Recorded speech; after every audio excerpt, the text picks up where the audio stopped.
Hello and welcome, everybody. It is I, ALvl1Wizard, here to greet you on this fine and magical start to our week. Hello, greetings, salutations. How's everybody doing today? Hope you guys had a good weekend. It is finally time. It's that long-awaited time. It's been months, years since I played some D&D. It's finally time to play again. I'm excited. I'm very, very excited. I think it's been a single week off. 2 weeks off for our Thursday group, which will also be back this week. So I'm very excited. It's a good day, good week for D&D. Sicko mode on this pudding? I mean, it's like coconut cream pudding with some homemade whipped cream I made yesterday. By the way, learned how to make whipped cream. Very easy. Did not accidentally make butter, so it went well. It's just something I had never bothered to learn. I knew it was easy, but wow, it is incredibly easy. Probably gonna start doing more homemade whipped cream, which is not good for me, but you know, I'll head up the gym more and pretend like it is. Yeah, you know, it's the homemade whipped cream's it's just motivating me to go to the gym more. Yeah, I should have more whipped cream. I should have some pizza to go with my whipped cream. Yeah, ash. All right, well, without further ado, I know I'm ready to get into it, and I know you guys are too, so let's hop on over, greet the other adventurers, and play some D&D.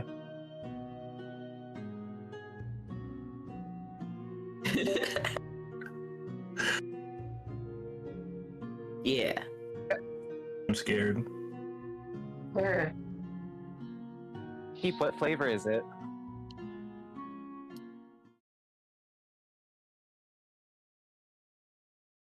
It's coconut. Yeah. Oh, let me make sure Peep is, Brother! There we go. Turn you up a little bit. All right, welcome, hi, gamers. You guys ready for some episode 13 of the Crooked Moon? Woo! No, I'm scared. Why is the moon so crooked? Honestly, probably just bad artist. Yeah, you know. I'm just mostly hoping these scarecrows are not as bad as the ones in Divinity 2. They're worse. They're definitely going to be worse. I love Remember, how... guys, running's always a valid option. Running's always a valid option is not actually a valid option because we need to get old Rusty to be the mayor of this town. And if there's no town left... Yeah, honestly, we might as well just scoop and throw out the whole campaign if old Rusty doesn't become the new mayor. I'm gonna refuse to interact with anything in this campaign in a meaningful way and just kind of like do my own thing in the corner. God, that's so hot topic of you. I'm happy to be back. I missed you guys. I do appreciate the time off because I was losing my mind, but I'm so glad to be back. Fair. It's always good to have breaks. I dreamed of this every night while we were not playing. It's true. Hell, they woke up kicking and screaming almost every night. I am so sorry that I've infected your nightmares, Peep. Oh, I gotta get some music for stream side. No, they don't need music. You might want music. I don't know. While Wizard's working on that, does anybody want to give us a little recap? It's been a while. It was scary. How was that? I feel like I had a concussion around when we last played. So I'm trying to remember. I can Everything was on fire. maybe refresh our memory with some visuals. That's right! And Raven with Blood Moon was valiantly sniping the fires from across fields. Yes. And Chuckles ate shit with like 4 buckets. Also, we found out that Oddnog has a little bit of a... how do you say? like silly guy syndrome and decided to just kill a character another character didn't want him to. Yo, Yes. if there's a creepy child version of a scarecrow attacking somebody, I'm going to kill it. I don't care what you say. That thing is dead. Oh, yeah, but Bear what if and it bait. was like the kid just got transformed or like possessed? Then Like, I will illusion magic. sincerely apologize. As That's for not forgiveness. child. Why is it on the end of my scarecrow wrath? Yeah. Okay, good. We are still in turn order. Sometimes it doesn't save that, and I didn't want to have to re-roll initiative. Yeah. Whoops. Who did I just move? Oh, they're... You guys didn't even see that, because they're on the GM's side. Okay. Uh-oh. Cool, cool, cool, cool, cool. Uh-oh. Wait a second. Hold on. I know what that means. Is this when the This- bad boys from space come to body slam the human race? Wait, You know so nothing. remind me, did we kill the other scarecrows or did we dispatch them non-lethally? We had initially started trying to non-lethal, and then I believe some necrotic right. and fire damage and other stuff started coming out. And I think then we Chuckles also... happened. There was potential of... I don't know if we learned this or suspected it, but we were like, hey, maybe these aren't actually the people, but like a scarecrow version of them, and maybe like they are somewhere that we could still rescue? Oh, so the bodies are okay. These are just the souls. Possibly. I don't know. Something got hit on by a that lot of note- damage. The three left in the town square are Pestis, Dagum, and Chuckles. Pestis and Dagum, I want you guys to give me a perception check, and Chuckles, I want one from you as well, but at disadvantage because you're farther away. Keys. You got it. All right. I'm really good at these, say I it. would say. 12's not bad. You would say, but would you be lying? I mean, I have a +6 at level 4. That is so pretty that's a damn good. 12. It's a 12 though. Oof. Pestis, there we go. Woo! Damn.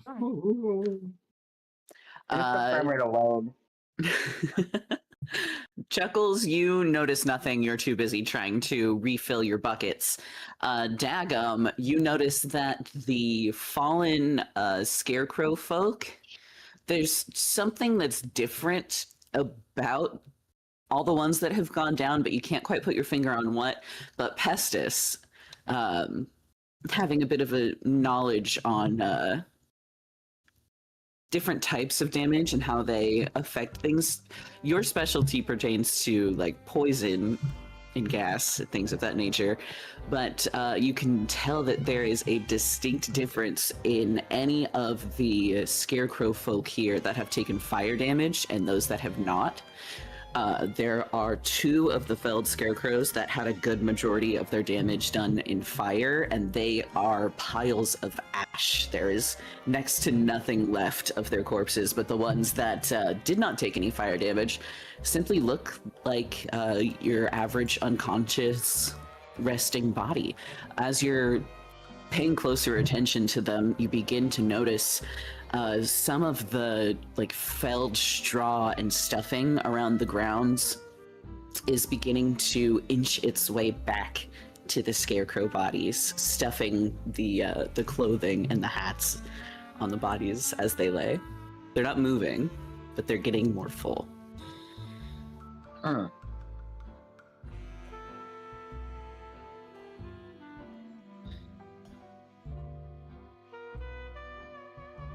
I would definitely point that out to my whoever's around. I guess you said Dagum and somebody else. Chuckles is kind of far away for that, unless you want to holler. Yeah, I'd yell it.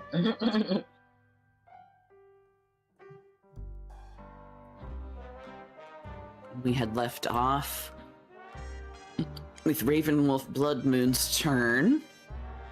We'll go all the way down and back around to Dagum, but not before Oddnot. You are dealing with a lot up in the top of the windmill here, but as it is William's turn before Dagum's, I would like for you to give me a perception check at disadvantage as well. Ooh. I love doing things at disadvantage. It's my favorite thing. Because this conversation's happening outside the windmill. How do I? You're so Oh, there good we at go. it, There's the though. disadvantage. Oh man, that's a crit and then a 15 for a total of 17. Ooh, Oh. pretty good. Over the I crackle love and the rolling roar. at disadvantage.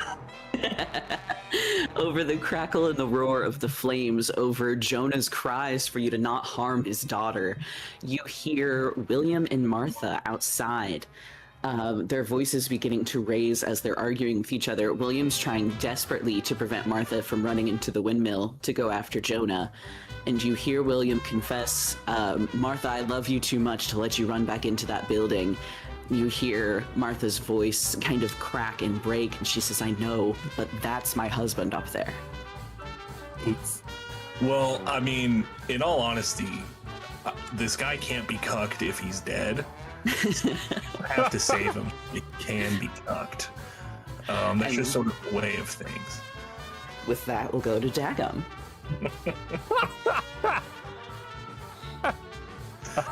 Okay. Jeez. Yeah. Okay. So, if I remember, yep, I am super running out of spells.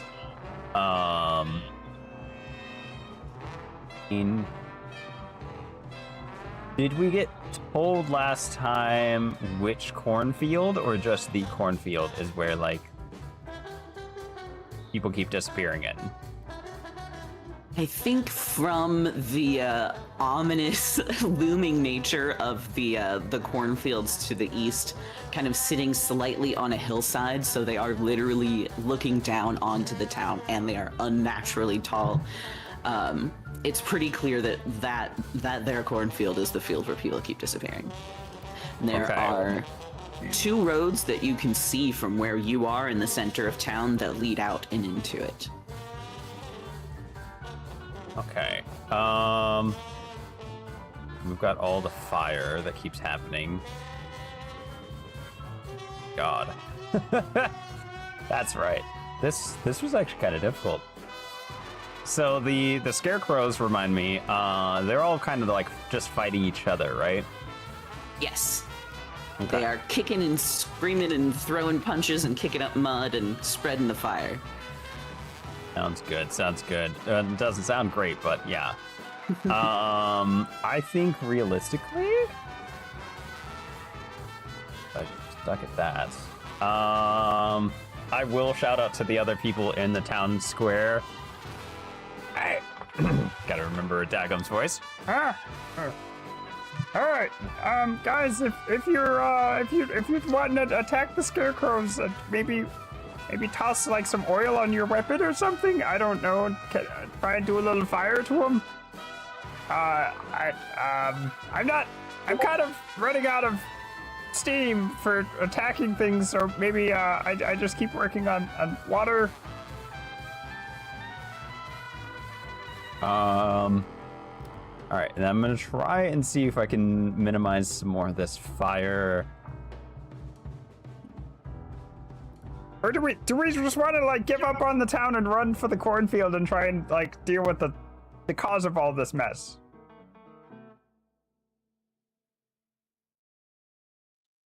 Guys? Can I hear him from where I'm at? Because it's like 30 feet away, but there's a house in between us. Yeah, I think you could hear that. Raven will bloodbath! That'd be okay. It does seem like an uphill battle.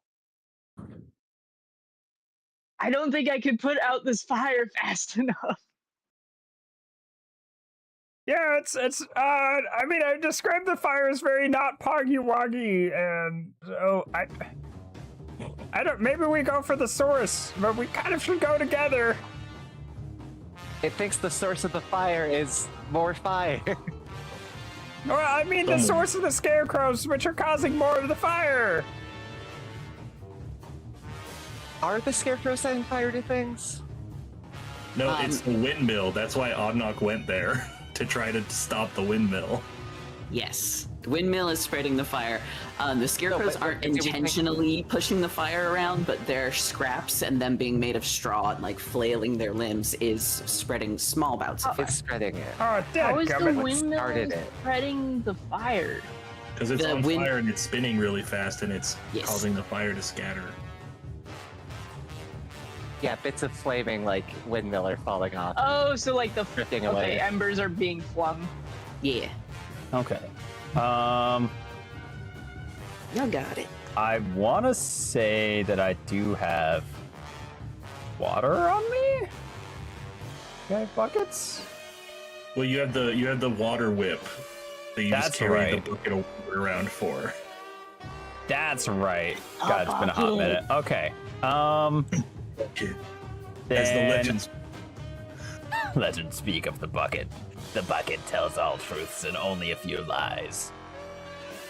I'm going to use my water whip bucket to try and deal with the half fire that's right beside me, which I'm assuming I took out the other half last time. Yes.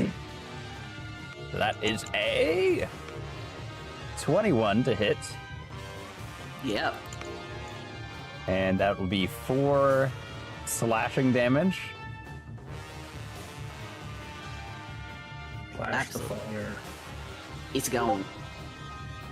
Everyone knows fire hates slashing damage. Everyone knows. It's its least. Why do you think they call it firefighters? Yeah, they usually bring swords, I think. Fire wizards.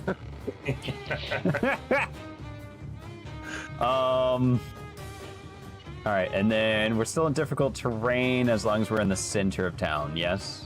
Yes. Once you get past like where Ravenwolf Blood Moon is, past J6, J5, then you're no longer in the rough terrain.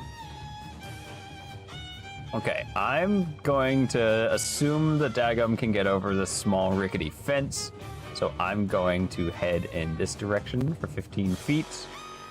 That's about as far as I can get, and get prepped up for the next bit of fire. Oh my god, I'm sorry. I need to double check one more thing too with my totems. So that is this. Sorry. No worries. Deuces. Yeah.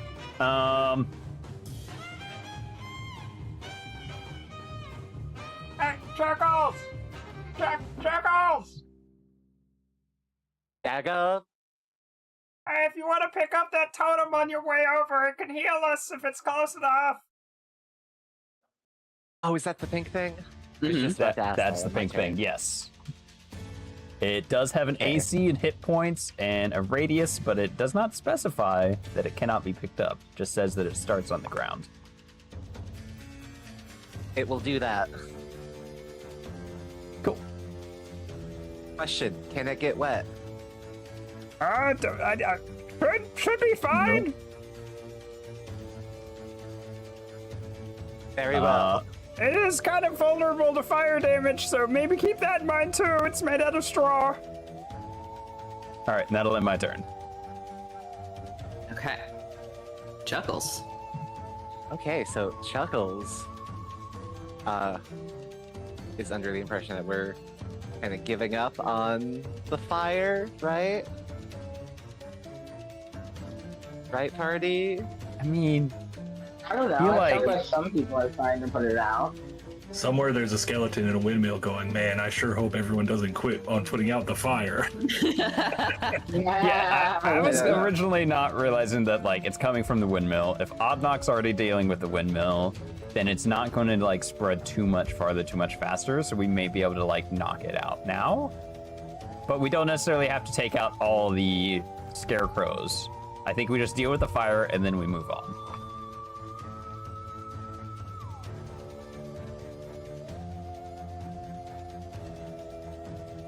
Okay, Chuckles was gonna investigate the town hall and see if there's anything, or more accurately, anybody in there. Okay. It'll probably take you a little bit to get there, unfortunately. Yeah, I was gonna ask how, or would it be an action to douse itself with water? Oh, no, I think you're already over here at the pump. We can just call that like an object interaction for you. All right. So Chuckles is gonna douse itself with water until it's just drenched and dripping, and then grab two more buckets and run over to the little guy there. Pick it up. All right. Hold on. I'm seeing some strange new UI elements on D&D Beyond. Oh no, red alert! I got distracted for a second, but that's about 15 feet, right?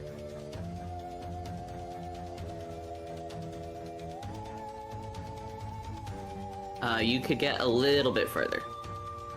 Well, to the totem, and then grab that.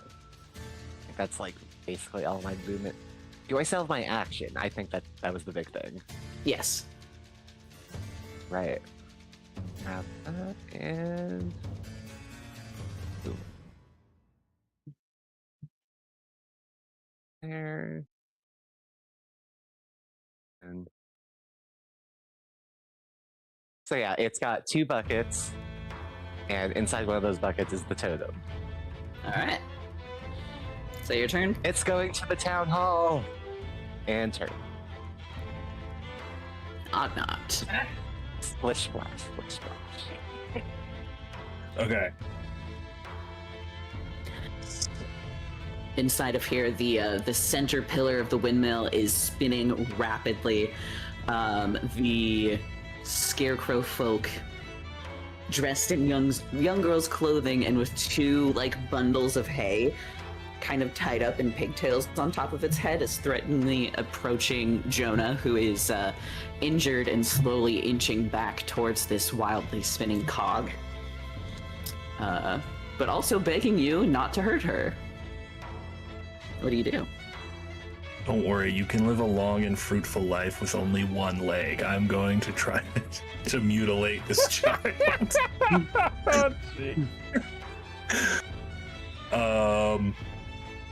Okay, so this is so I've attacked it quite a few times at this point. Mm-hmm.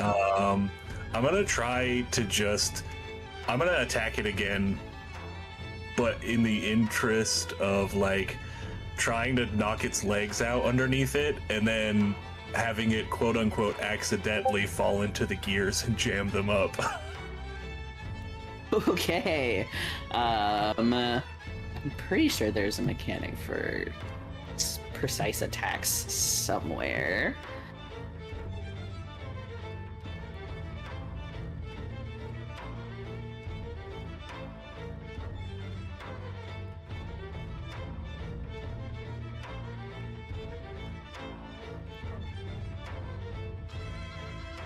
Just want to make sure I don't make you do something stupid here. I appreciate that. I do plenty of stupid things on my own.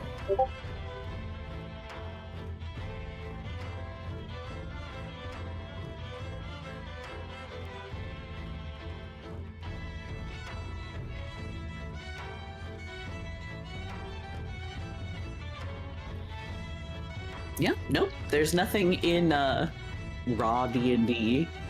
There's some extra stuff, so that's fine. Yeah, just attack, and if you hit good, you can hit where you'd like. Okay, so my Jinx weapon has the Vex property, which means since I hit them last round, I get advantage on this attack. Hell yeah. So I'm gonna roll. We're gonna see what happens. Come on now. Oh my god, that's a 1 and a 2. You fuck it. I use heroic inspiration to reroll. A 0. If I reroll, do I reroll with advantage or do I just get one more dice? It's a re-roll. So I think you just roll the die one more time, but let me. Typically, it's just one more die. Yeah. All But right. that's always up to the DM.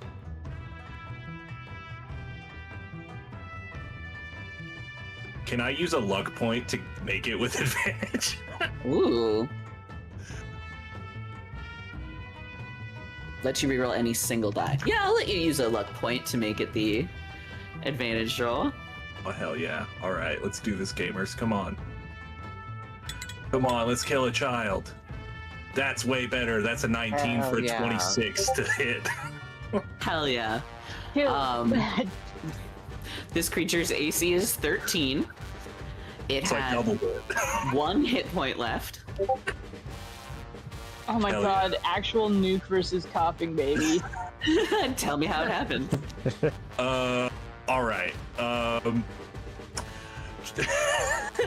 The dude's screaming at me, please don't hurt my daughter. And I'm just gonna say, don't worry, I'm just gonna disable her so she stops attacking you.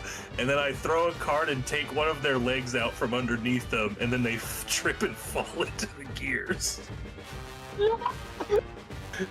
This creature makes no It's like a sound Batman moment. as it's pulled into the cogs of the spinning windmill. For a second, you see the cog grind and crunch against the center stem of this scarecrow, eventually, like, thudding to a sharp halt. The gears want to keep turning. The momentum from the windmill wants to keep going. But this scarecrow is sharply stuck within the gears. Jonah, racked with sobs, Oh no! Oh no! falls across the beam. Most insincere reaction I've ever heard. Oh no, look at that. No, don't stop. That kid tripped. No. He puts his hand on the side of the gourd's face. This thing just looking blankly. The fire inside of the pumpkin's jack-o'-lantern just barely a wisp, still igniting on the smoke, but barely holding itself there. He holds this creature in his arms and just apologizes to it over and over and over. This might not be the best time to bring this up, but did it have a CR of 0?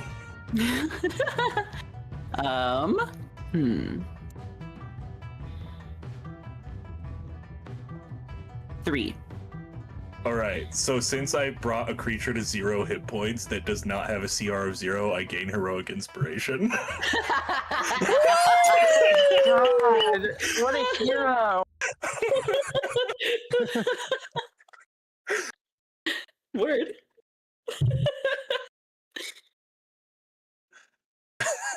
And then, so are the gears stopped at this point? They are stopped. I'm just gonna turn to the dude and go, don't worry, we already got your wife outside. We gotta go, the fire's spreading. And I'm just gonna start running. Give me persuasion at disadvantage. Okay, that's fair, probably. Probably. I love rolling at disadvantage, that's a 19. Unbelievable.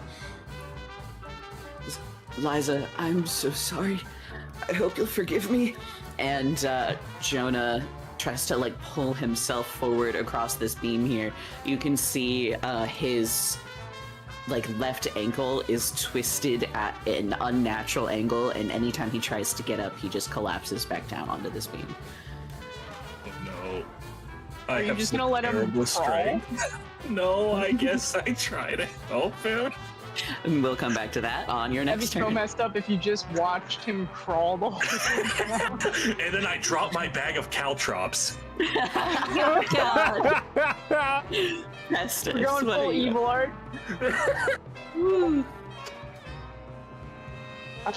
And the ice knife at some fire. whatever is in front of me. The one outside of J6 or behind J5 would be just within range of you. I can probably move closer and get the big building. Oh yeah, huh? Like right there. And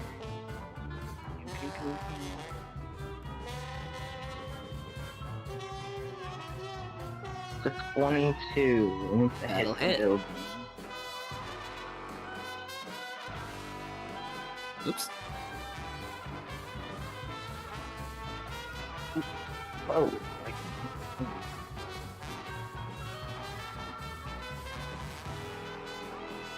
Oh yeah, the piercing doesn't matter. Well, I guess 2, and then it was what? A 2d6 cold damage.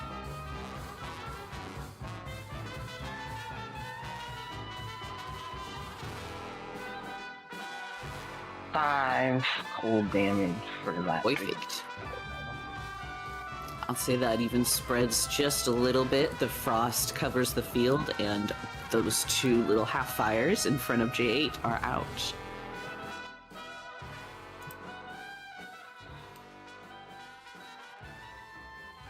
That's it. My little guy can't really help. Raven, Wolf, Blood Moon. It's time.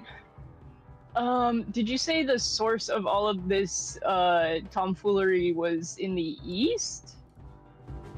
The massive cornfield that these scarecrows have crawled out of and kind of resumed the lives of the missing people is to the east. The source of the fire is the windmill to the south. Okay, so I'm gonna start probably. Yeah. I'm gonna probably start walking towards the cornfield, and then, I can do 2 things at once. Yeah. We're gonna. Let me just ruler this really quick. I don't really want to walk through fire.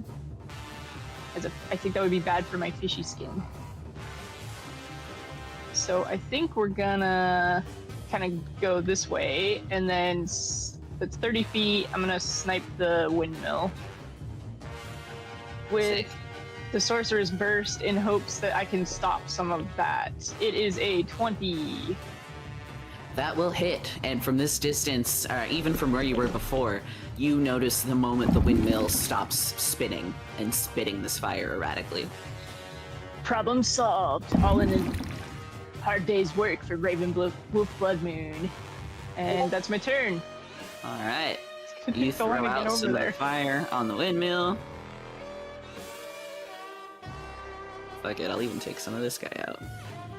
For clarification, did it stop spinning because the child fell into the gears and ground it to a halt, or because I Yes. hit it?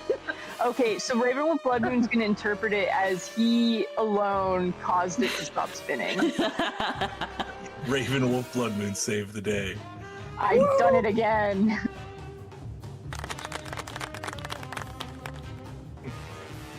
William and Martha continue arguing out front, and we are back at Dagum.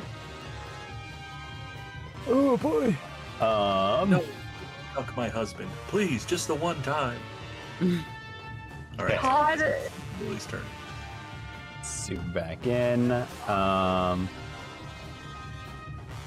going to erase the little totem marker because that is currently on Chuckles.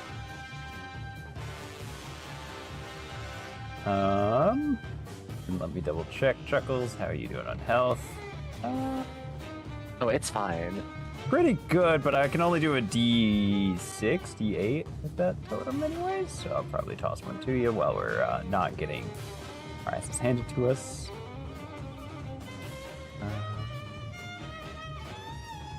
Yeah, it's a D6. Okay, so I'm going to bonus action Soothe Chuckles for a D6.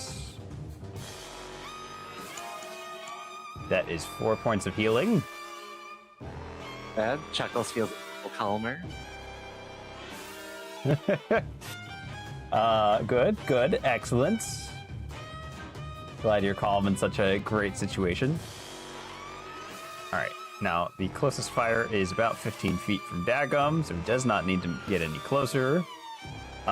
He is going to try and water whip again, and hope that the rest of the party shows up to toss more water soon. There's a lot of fire here. It just keeps on firing. Does a 16 hit the massive amount of fire? Yes, it do. Awesome. Hey. Let's see how much slashing damage it takes. Max damage, that's 6. Let's go. Woo! It's just not easy. You know what? How far can I move? Yeah, I'm gonna move like to here. All right, that's 15 feet of movement. I'm assuming I can get past the fence, maybe like difficult Yes. terrain or something. It's like step overable, those tiny ones. Oh, good. Be like 8 foot tall Dagum steps over it. Let's And go! you see like a tiny emaciated sheep bleats at you looking in 2 different directions, and you're like, ah, yes. Tiny. I don't know, you might accidentally stub your toe on it when you step over.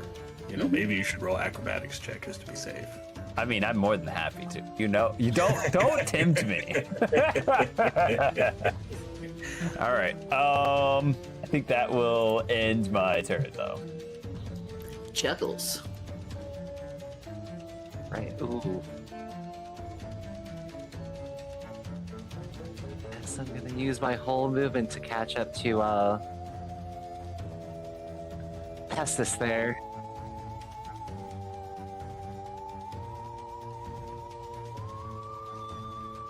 This interface thing is annoying me. Anyways, yeah, Chuckles will hold out the bucket with the totem to Pestis and be like, it thinks you should hold on to this. Okay. Don't throw the water. And turn. Alright, Pestis. Nope, odd not.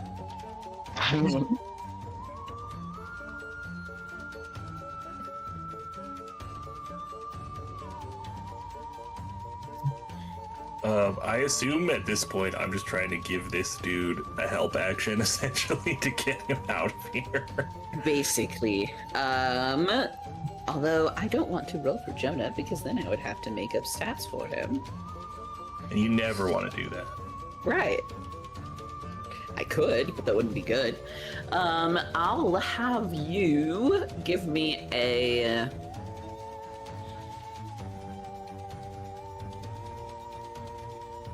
probably some kind of strength. I knew it. Cool. I have a +0. Is this a strength check or like an Yeah. athletics or? I mean, You're not there's a saving way. against anything. If they're the same, buddy, whatever feels right.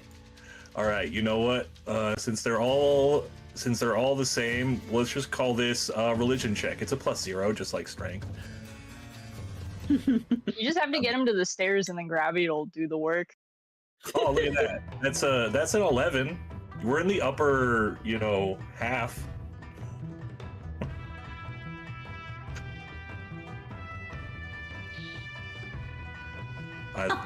Okay. Jonah... 20 is a good number, right? 20 is a great number.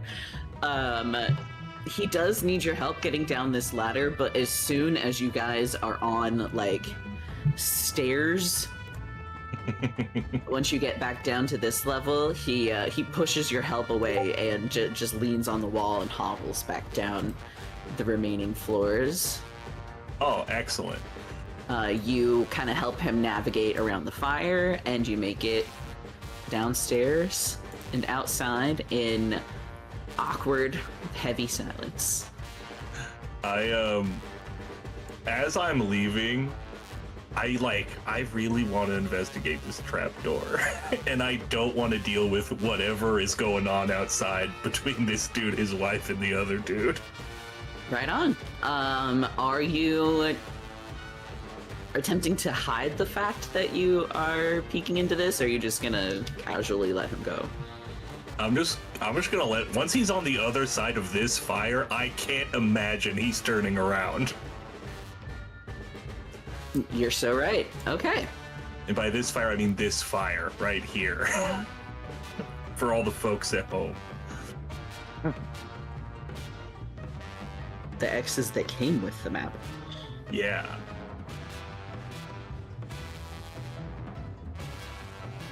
Fancy map coming with its own X's. Back in my day, we had to draw our own X's on the map. Yeah, for the treasure theory. Back in my day, 5 minutes ago when we were on the other map. Yeah. But yeah, do I need to make any kind of check to open up the secret hatch? I believe so. A9. There we go. Is it perhaps maybe some sort of dexterity-based check that I might be capable of doing?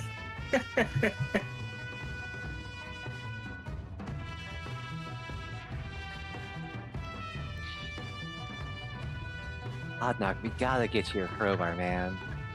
I mean, I probably should have. It does appear, just messing with this trap door, that it is locked or something is sealing it from below. It would be a DC 17 strength check to rip it open. Dang it. Where's Dago when you need him? He's the size of this goddamn windmill. Funny enough, Dagum's actually not very strength-based. I think that's the funniest thing to do with a big guy. Yeah, but Oddknock doesn't know what your stats are. True, fair, and base. He sees big and dumb and he just assumes the strength is in there somewhere. The real strength is inside you all along. Get out! You are able to pull the trapdoor up just like barely half of an inch, and it's just enough to see that there is something down there. Give me a perception check. Oh boy. That's 8.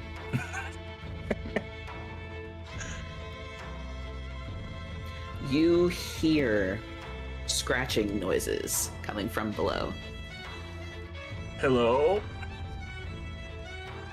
Is There's no anyone down response. there? Alright, well, I don't want to fuck with that. I leave. What if somebody's trapped? Then they would have said something.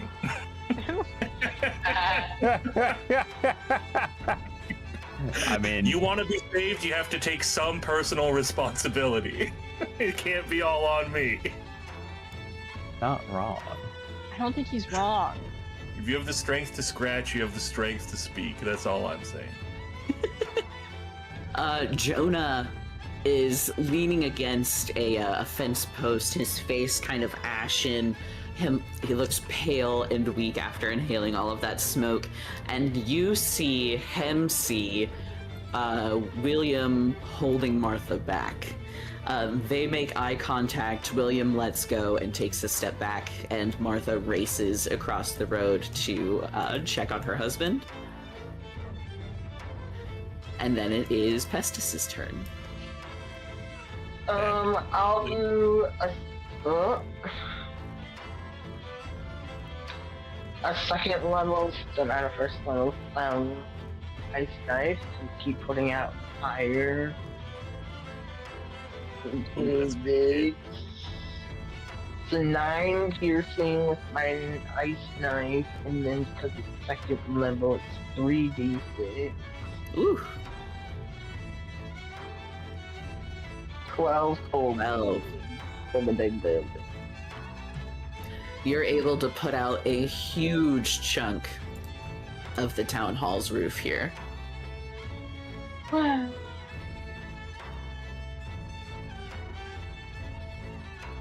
Nice. Any movement or bonus actions? No, nothing useful so far. We're not being attacked or anything, right? So You are not. that'll be it. I'm just chilling like a villain. Not the hero of the town they asked for. but the one- Ravenwolf Blood Moon. All right. Are we really the best they deserve? I'm good. I We're mean, the look at how heroes they're they acting. got, not the one they asked for or deserved. We're gonna go another Over Timu. 30 is just The hero. No. Gonna go another 30-ish feet. No, did you get everything from in there? Like nobody else is left in the windmill? Yep, that's everyone. I'm thinking Martha we should- turns over her shoulder and confirms, we were the only ones in there. Okay, I'm thinking we should go to the cornfield and try to take care of the issue that's affecting the town directly. I mean, do we not want to put out the rest of the fire? First, I mean, we can kind of do that on the way, right? I shoot. I'm gonna like shoot this fire back here. Does this work? Okay. Yeah, this guy. Yeah, we can just let this finish burning down, honestly. 19. Yeah, who cares? It's not like there's 19 to something hit, creepy in the basement that I don't want to deal with. and then like a 2 ice damage. We'll put out about half of that fire there. No, I was aiming for this guy back here. Oh, whoops. Well, Try to keep the houses from catching on fire again. It's okay, you can erase them both. I promise, it's fine. you don't think I mind. have the energy to redraw 2 lines? Over there. Holy. Wow, thanks. You're welcome. I should be DM. You should. All right. That's all I got. You mentioned running off into the cornfields to solve this problem head on, and Mrs. Langtree and Jonas share a look of concern. They've been kind of quietly bickering with each other while Martha tries to clean up some of Jonah's wounds, but they both turn to you and say, you can't go in there. The people that go in there, they never come back. Well, Then, what if Be we honest just with burn ya. down the cornfield? Do it. I mean, It's- I was gonna say, I don't think we're coming back no matter what happens. So we might as well Yeah. go into the cornfield. I'm gonna look at Anna kind of in a questioning way, but then say, yeah, that makes sense. I look back at Ravenwolf Bloodmoon as a skull that has no capacity for facial structure. 2 things happen at once in this turn, but they're so far away from each other that I'm not sure both groups will connect what is happening. Oh boy. Martha and Jonah stop arguing. They look each other in the eyes. Mrs. Langtree, Martha, puts her hand on the side of Jonah's face, and he just embraces her for a moment. William puts his hat in his hand and begins to walk back towards the town, not at a very quick pace, but fast enough to get out of here and start getting buckets. That's okay. All, I think it's like one of those neurodivergent things.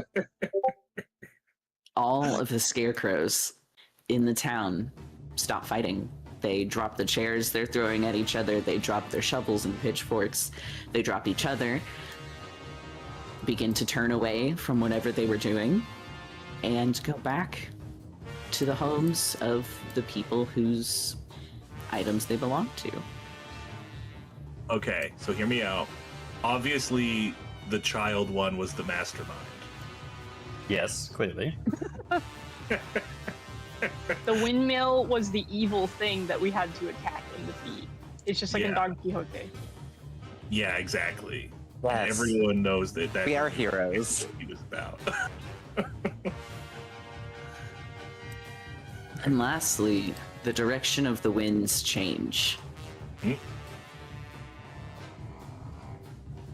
The fire is gently pushed back to just the areas that have already burned. The crows overhead caw and choke out strange sounds at each other. They form overhead into another strange bird-like cloud and head back into the fields. Hey, Odd Knock. It is suddenly very quiet. I'm like, I don't have a lot of memories of stuff, but I'm pretty sure this isn't how fire works. No, I think we can safely assume that there was some sort of magical nonsense going on there. But I mean, on the bright side, it's done now. We did it. Oh, thank God, I think we deserve some kind of reward for all that. I know there's only like 2 people left in the town at this point, but like... Could I roll like an Arcana check and see if I noticed anything? Is it the birds cast a spell, or...? Sure. Give me a Arcana. 15, pretty good. I can tell the fire doesn't work like that. Fire does not work like that. Birds don't usually work like that, and scarecrows most definitely don't work like that.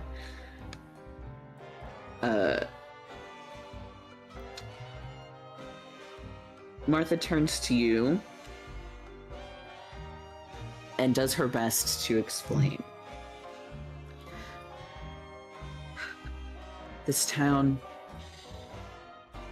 has long been cursed. Jonah kind of looks away to the ground for a moment while she says that. It does sort of have a sort of cursed land sort of vibe about it. Everything that has happened here is a punishment for something we started long ago that we don't even understand. It's only gotten worse since our dear friend ran off into the fields, old Jericho. All hope is gone since he's left. The only crops that'll grow are out in that cursed cornfield. We can hear it, whispering to us, calling to us.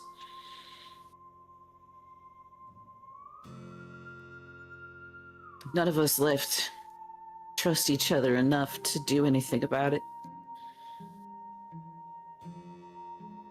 So what you say is that you need someone to come in here and help you rebuild a sense of community, and I give her a Rusty for Mayor pin. Well, actually, yes. I don't know who this Rusty is, but He's a real go-getter, I can tell you that. if the mayor had just let Jericho join us, just made him a citizen of Foxwell, none of this would have happened.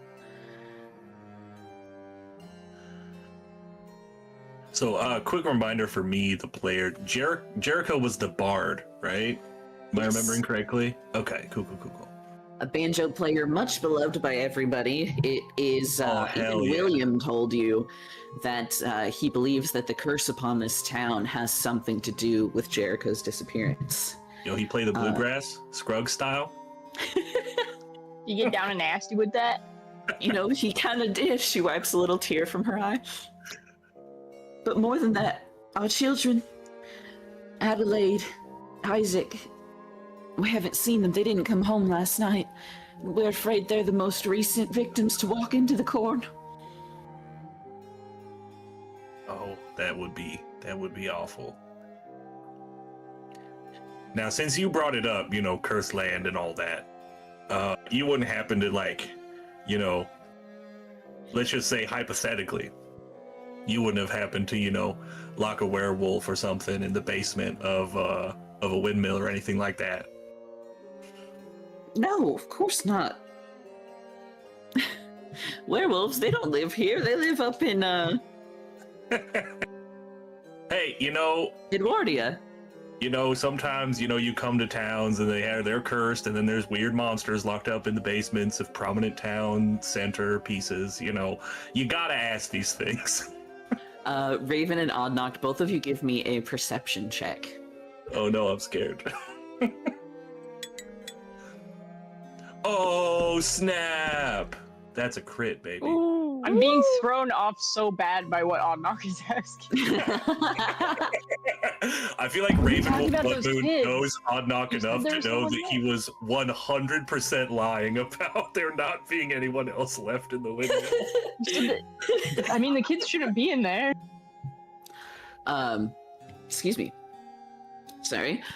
You, Oddnock, are extremely good at recognizing patterns. It's kind of your thing, being a gambling man. And it doesn't take very long to notice that every time somebody in this conversation says the word secret or curse, Jonah is almost flinching at the words. I guess I'm gonna turn to him and say, Jonah, you seem a tad disturbed by the topic of conversation. Hope you don't mind me asking, is there something that happened to you recently that is maybe keeping it a fresh wound in your mind? He I prickles. say, hoping he doesn't talk about the fact that he just watched a simulacrum of his child get thrown into some gears. Yeah, man. You Could see you hit him with a this? womp womp? You asking this question in this way, I he take like the dodge action. immediately the walls go up. He is like dodging the question. He's not answering the question that he knows you're asking him. It is incredibly obvious he's deflecting in this moment. But he goes, something recently, I just watched you shove my daughter into the gears of this damn cursed windmill. Whoa, revisionist Raven history. is a I did not shove anybody. I was on the other side of the room. No, you just cut her leg off so she could be sucked into the mechanics. Well, she was trying to stab you, and you know what? If this town is half as cursed as y'all proclaim it to be, I'm just gonna say it. I don't think that was your daughter. I'm just gonna say it.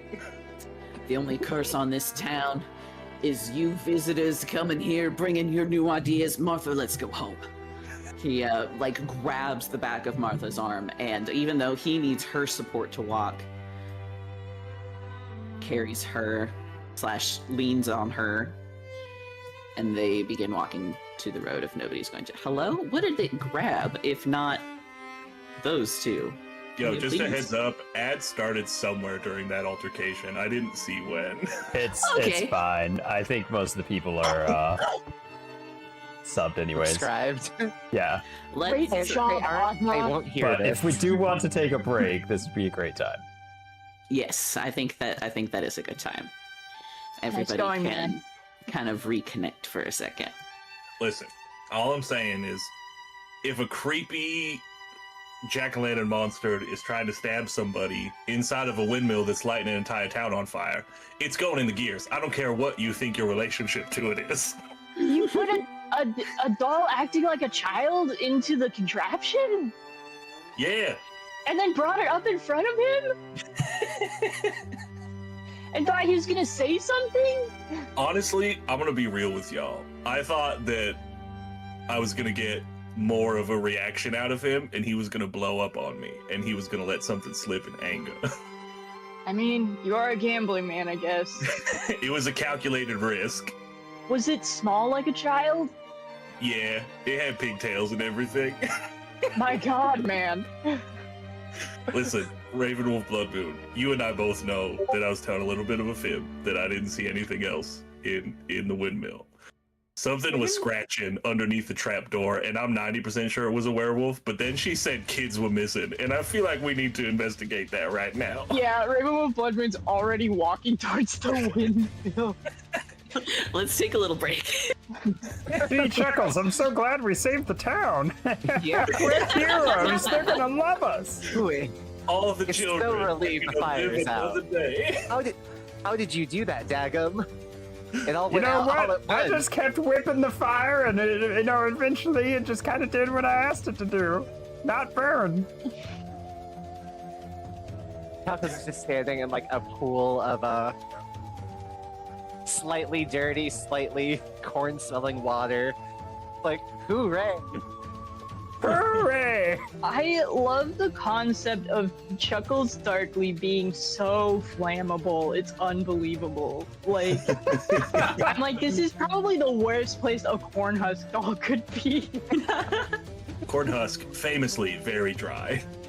Yeah, very flammable, very Not right dry, now. very. I did not know that getting dripped out would be a free action, so that's good to know now. I will do my darndest to keep this little doll as soaked as possible. Whoa. I like how you said that. Why? I'm just a little guy. What? So, anyways, let's take a break. So does Dagum get another bucket to swap your carry laundry. around? Dagum, you know what? Dagum's got a single bucket. That's all Dagum needs. All right.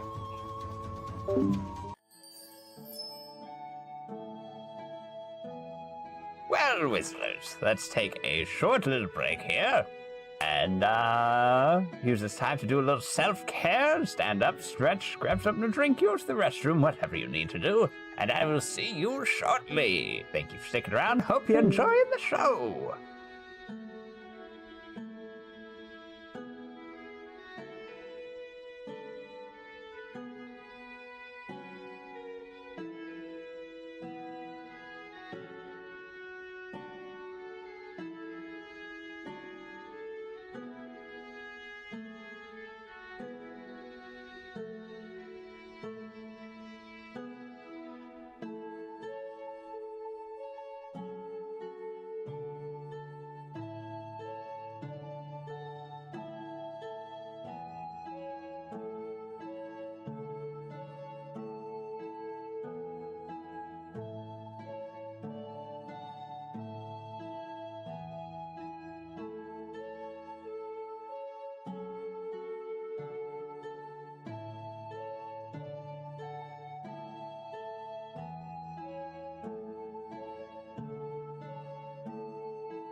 Oh, thank God we remuted. I Hello almost and said something welcome much back, worse. everybody. It's time to hop back into it and see what mischief everybody gets into. We're mischief maxing. Honestly, fair and base for this party. Chuckles Very is playing true. it straight and narrow today. That's honestly more concerning than anything else you could have done. On their way back up and into the respective buildings that they enter, Jonah, Martha, and William share kind of a heavy look at each other before splitting off in the town square and closing off their doors. Chuckles and Pestis, you notice a couple other shutters in town kind of twitch as the three return and close their doors. A window inside of J3 and J10 flicker with light for just a brief moment before the whole town is plunged yet again into quiet dark. And none of those fools were helping put the fire out? None of those fools were helping put the fire out. Damn. Rusty would have helped. Yeah, if only he was here. That's what we should have used the animal messenger for. Ah, you're so right. Honestly. Oddnot and Raven, we're going inside the windmill. What? Hold on, just a heads up. I just got a second ad announcement.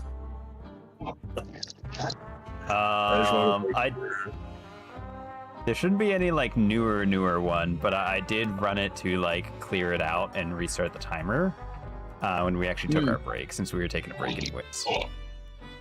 Okay. So we're good. Okay, I just got very scared. Yeah, no, it's not happening again. I just queued it up to get it all like cycled and synced up. Okay. So Ravenwolf Blood Moon is not an income. I just double checked. Hey Oddnot, do you think we should call for backup before we check this out? I mean, there's a 50-50 chance, right? Either the missing kids are down there and then we save them, or there's like a monster down there and we have to fight it by ourselves. You're better at gambling than I am. All right, let's flip a coin. You want odd? Okay. You want heads, aka odds, or tails, aka evens? So if it's a heads, I think we should go get the others first. All right. All right, that means that's evens. That means we stay in open. Excellent. This is exactly how I wished it would happen. All right, we're doing this. So If we can even open it by ourselves, I will say it was very heavy. We might need to get like Dagum and Chuckles to come help us. Okay. Do either of you have like a crowbar or anything along those lines on your person? You know, I would argue that a crowbar should be considered part of thieves' tools.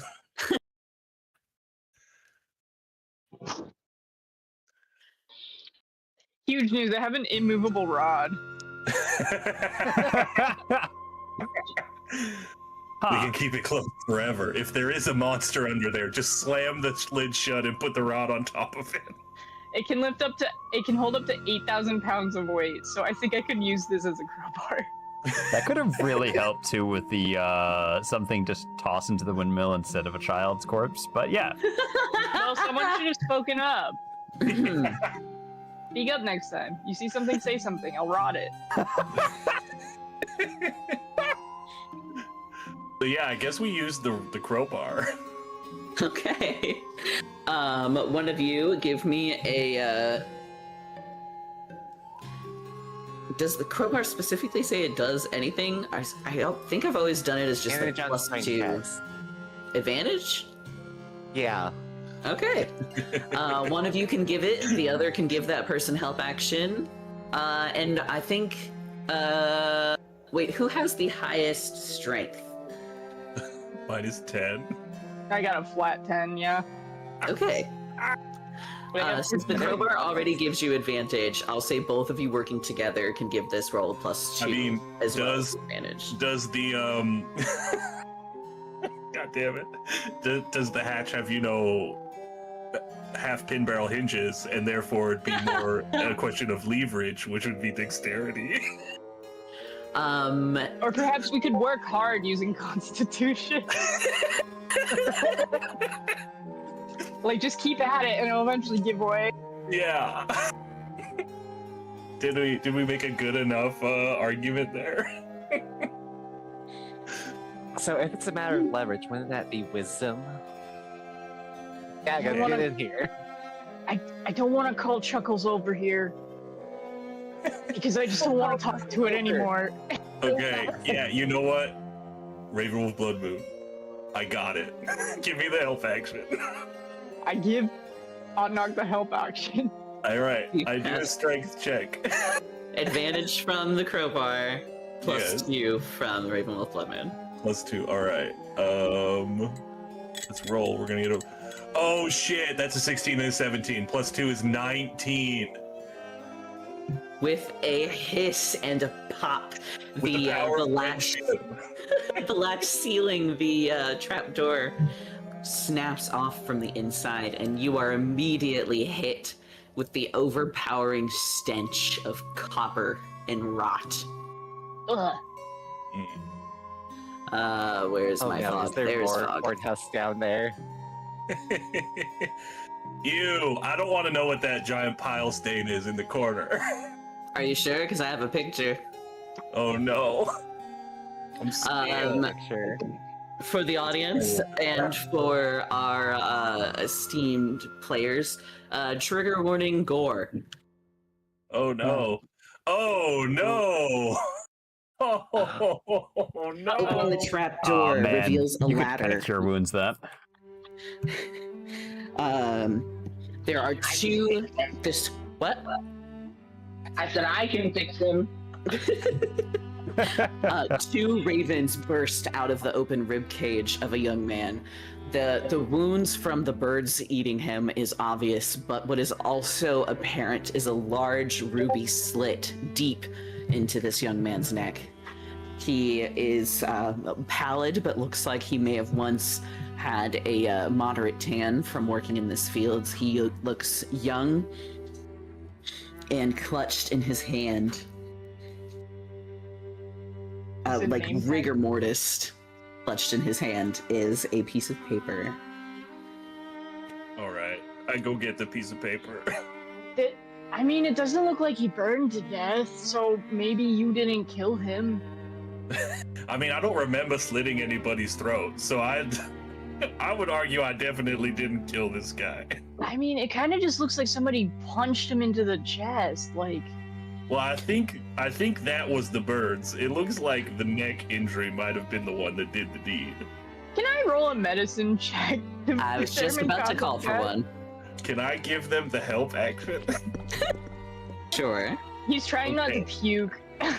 You do get advantage on that because I gave you help Chuckles action. could help with Oh, this. okay, that would rule because I rolled super low. There, And that's roll better. lower. Thank you.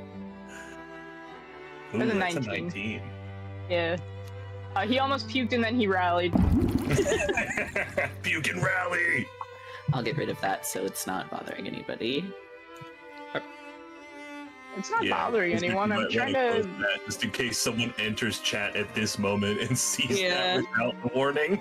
I don't Hi, think Dan. Wizard was watching. Hi, Dan. Was Welcome. Wizard looking at that? What? Yes. Okay.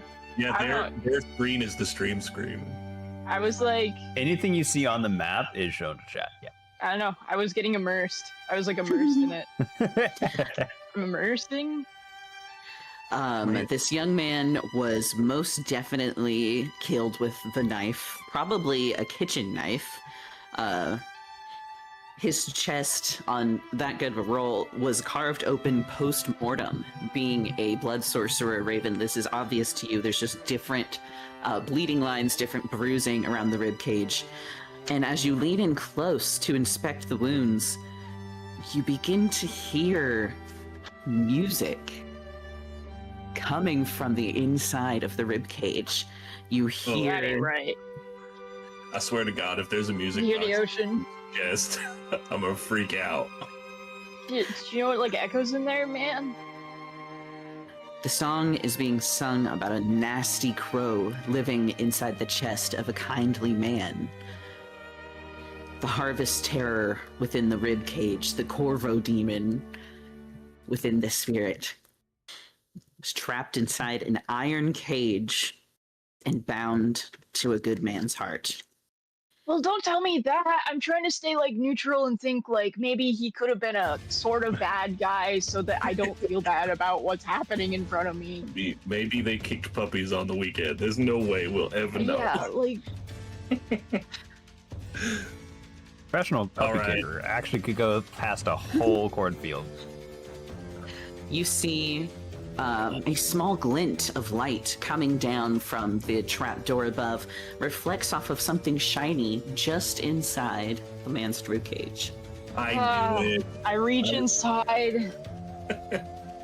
Your hand connects to a heavy piece of fine jewelry. You pull out a locket. I'm gonna get some beautiful families inside of it. Da, da, da, da, da, da.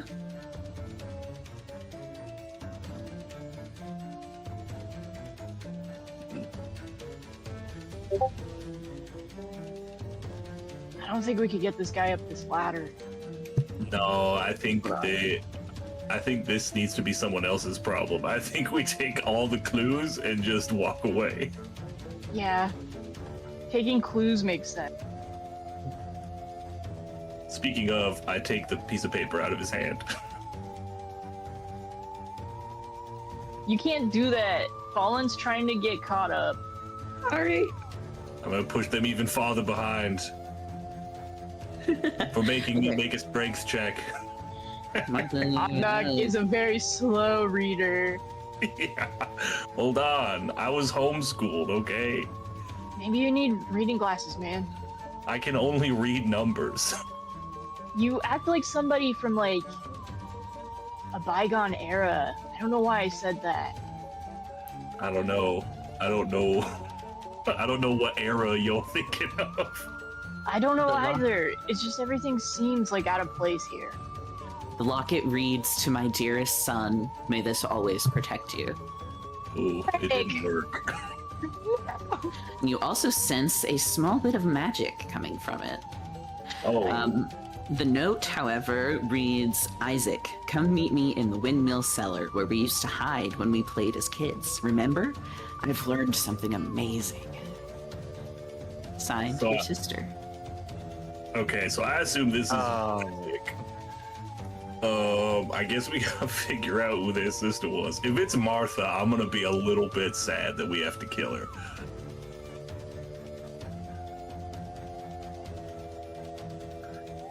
I don't know. What do you think, Ravenwolf Blood Moon? Sorry, I'm trying to think if I can identify what kind of magic is on this. Is there anything else in the chest cavity while my hand's in here?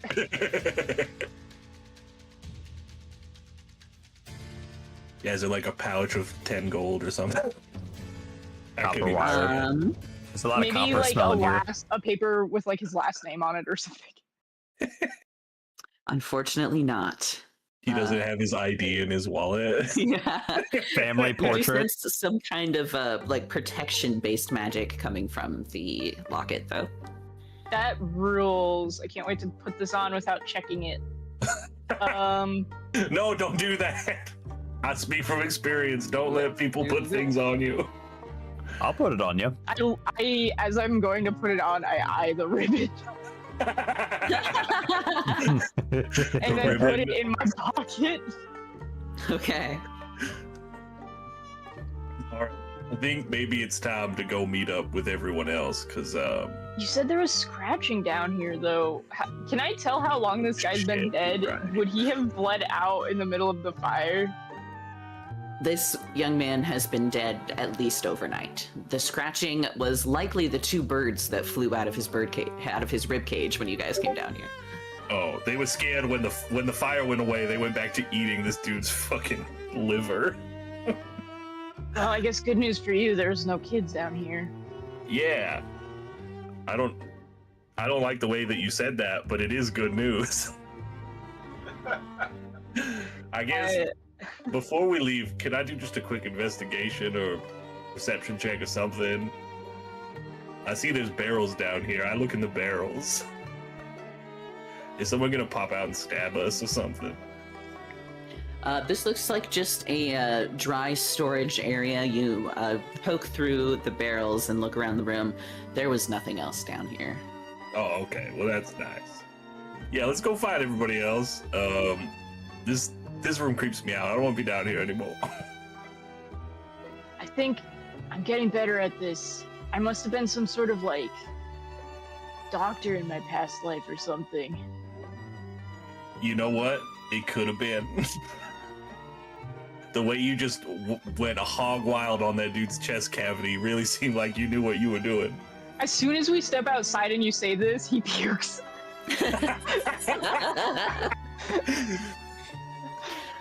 Hey, it's all right. It's all right. If I had a stomach, I probably would be puking too. And then I puke. Like, oh gods, I didn't know that was possible. Do you have a cigarette? Yeah, but you don't want it right now, trust me.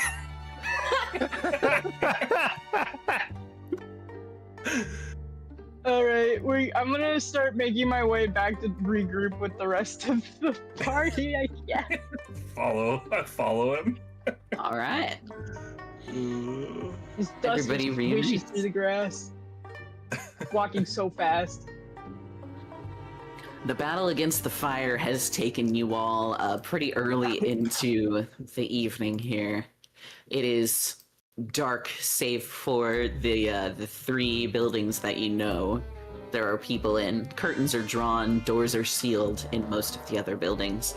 But thanks to you all, the fire damage in Foxwillow has been extremely minimal. The town hall's side seems to have taken a bit of a beating, and the back of the butcher's shop, J5, is a little crusty, but every building in this town is still survivable, still livable, thanks to y'all's actions.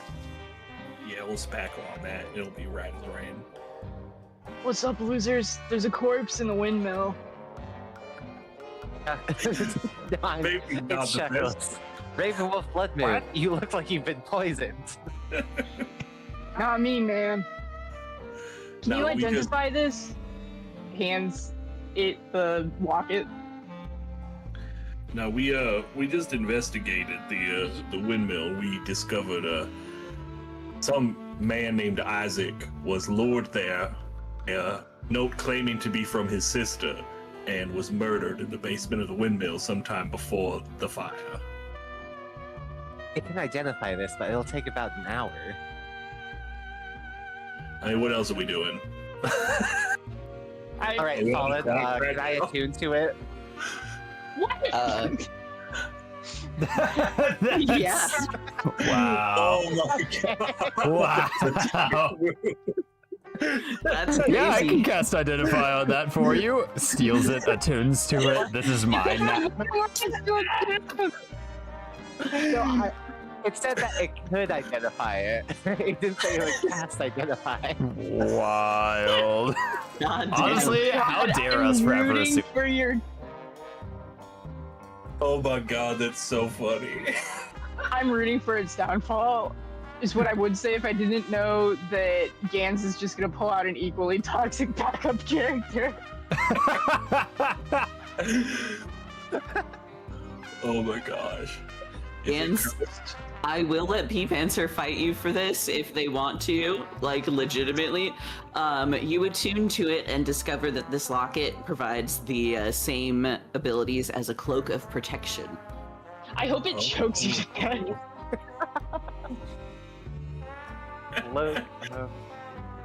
Doesn't that just give you +1 AC? Am I remembering correctly? Yeah, it's no billowing Oh cape. yeah, armor Yeah, class coolest of all. and saving throws. Oh, that actually is really good. It's really good. I had that on the mosquito, I think. Well, Sweet. Ravenwolf Blood Moon, it looks like this is an amulet of some sort of protection. I mean, I know that. Feels. Did you? Why Whatever, did you do ask what you it? want. I'll be honest, they did actually know that much.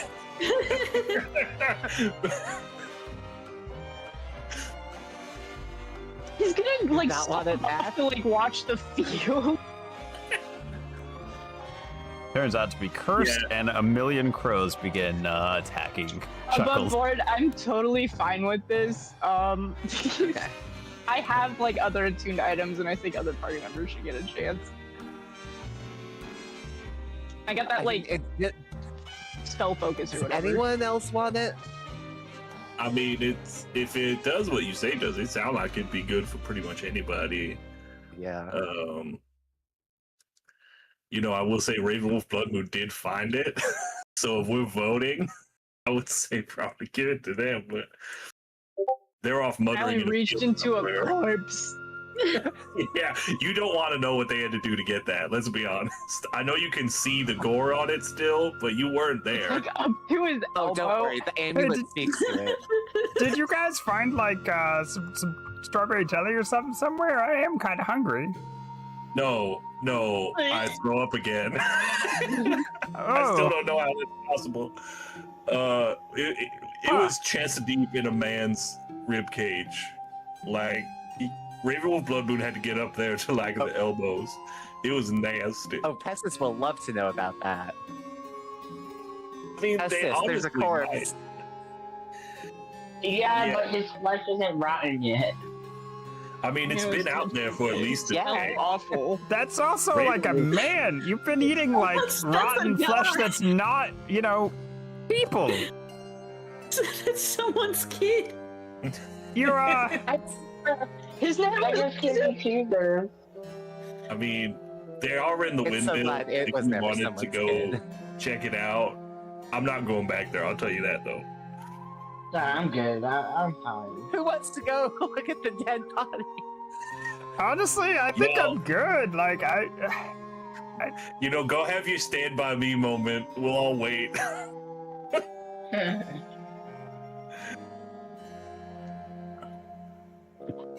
It's never seen that play. I'll tell you about it some My- other time. I will My say, father made me watch that movie so many times. He loves that movie. Oh god, really? For me, it was a Full Metal Jacket. Oh god. oh Oh. jeez. I will say, I do think we need to maybe put some effort into discovering who the sister of this Isaac is, because either she lured him out there where he died, or someone impersonating her lured him out there to kill him. So I know there's only like 3 people still alive, and only one of them I think might talk to us. So maybe we should go ask William what he knows. already knocking on his door and getting gore on it. Jesus. William looks exhausted and like he has aged a few years since you guys saw him like moments ago. He opens the door and doesn't even ask questions, just invites you all inside. Steps back and opens the doorway for you. Thanks, Oh, that's man. dang decent of you. Oh, William. great, yeah.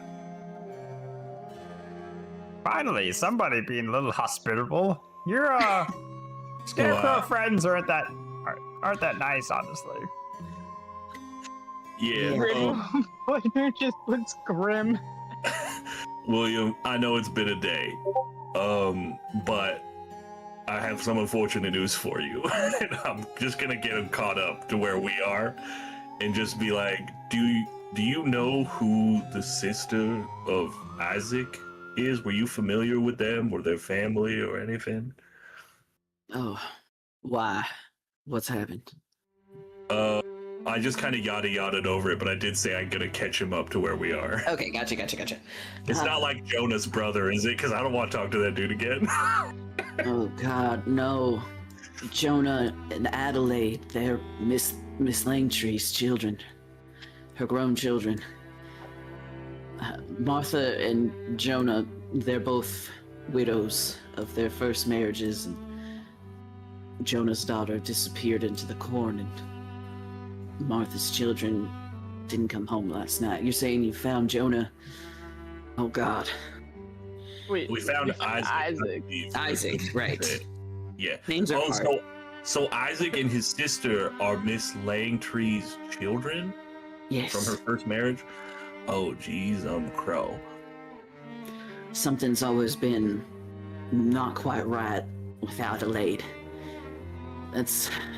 Martha was saying that's how this whole thing started. Her and Jonah got in a fight, and all the scarecrows started fighting each other, and he pushed her over, she knocked down a lantern, the whole thing caught on fire. Oh. They're blaming each other. I blame him. She blames me for getting in the way of all this. It's a mess. Oh.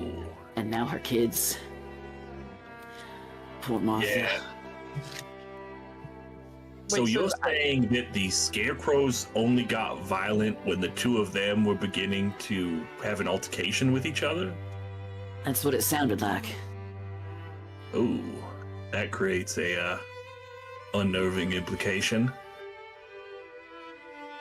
William takes a minute to look around the town hall, and he almost, there's like a memory of happiness in his face seeing this many people in this building. It's been quite some time since these halls have been full. We used to gather here once a month, all the local farmers, and talk about property and how the crops were growing and plans for expansion.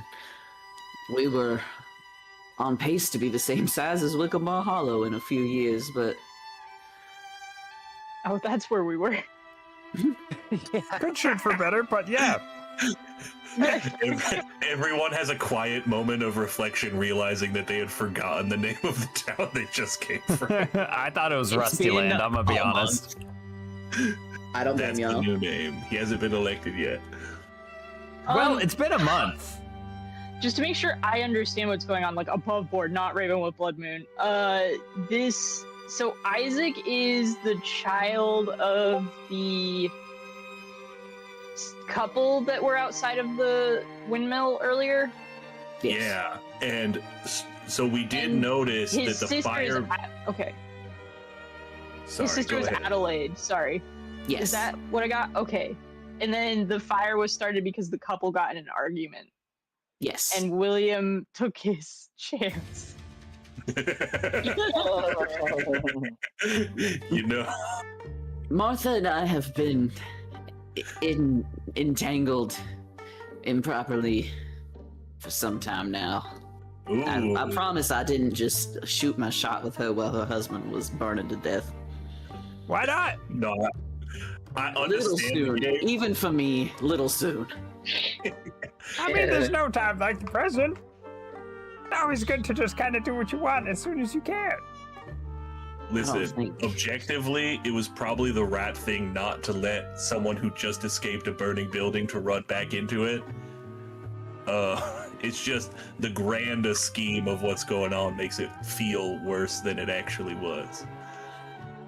I'll be honest with you all, since it seems as though the rest of us haven't been honest with each other in some time. This town, it ain't cursed. We's just bad folk, hiding secrets from each other, blaming each other for our wrongdoings. The sooner we admit that, the sooner we can move on or give up on this place altogether. Dagum would like to walk up, put a hand onto William's shoulder, look him dead in the God. eyes and go, yeah, no, your town's cursed. So, you see, in a typical town, the people, especially the children getting tossed in windmills, are not, scarecrows? And, no, your town's definitely cursed. You might be bad people, too, but your town is cursed. Hope that helps. I never know what to say after Dagum talks. William, In all have you considered honesty- divorce. And I Chuck thought I should clear that up. We've been to like a town so far, and they have In a all rusty. They have a lot going on that's wrong, but it's not as cursed as this place. This place is super cursed. Honestly, fire might have done a good job, but it was too soon to judge. I'll be honest with you, William. There's bad people everywhere. We were in Wickamore Hollow for like a week and fell into like 4 different cabals that were going on in the shadows. There's bad There were a people lot all of over the cults. place. Yeah. I Yeah, think we that almost town's got turned kinda into freaky. soup too. And they, they're not on fire with jack-o'-lanterns all over the streets. Every place has got problems. I mean, they do have an evil tree. Yeah, they have a tree that eats faces and probably souls as well. It's bad. But everywhere's just a little bit bad, right? I wouldn't say that there's some sort of moral paradigm of punishment going on here. I think there's just something bad happening. And I think the only thing we can do is exactly what you hired us to do, which was to stop the bad thing that's happening. So, speaking of my compatriots here, I think it might be worthwhile for anybody but me to go talk to Miss Langtree, considering what just happened in the windmill. You got it. And then we think Did we get hired on now? Okay, maybe not. Maybe not. And then I think we go investigate the cornfield. I think that's the play. I mean, I also think Dagum should not go. I think maybe Guys, he's getting away. Dagum, stop! Run! Someone tackle him! Hot dog, back inside. We got this. What? You sure? Dagum, I feel like I could talk to her about her dead son and see if she can tell us where the murdered sister is. Dagum, If there's anybody that will cheer her up, it is Dagum. Yeah. Dagum, I would like it if you were to go check out all the animals and make sure they were okay after the fire. God, you're so right. Miss Langtree, I'll tell you about your missing kid that's probably dead in the windmill later. Hold on. God damn it. You wait right over there. I'll be back. Oh gods. I think maybe Chuckles or Ravenwolf Blood Moon should go talk to her. Oh god.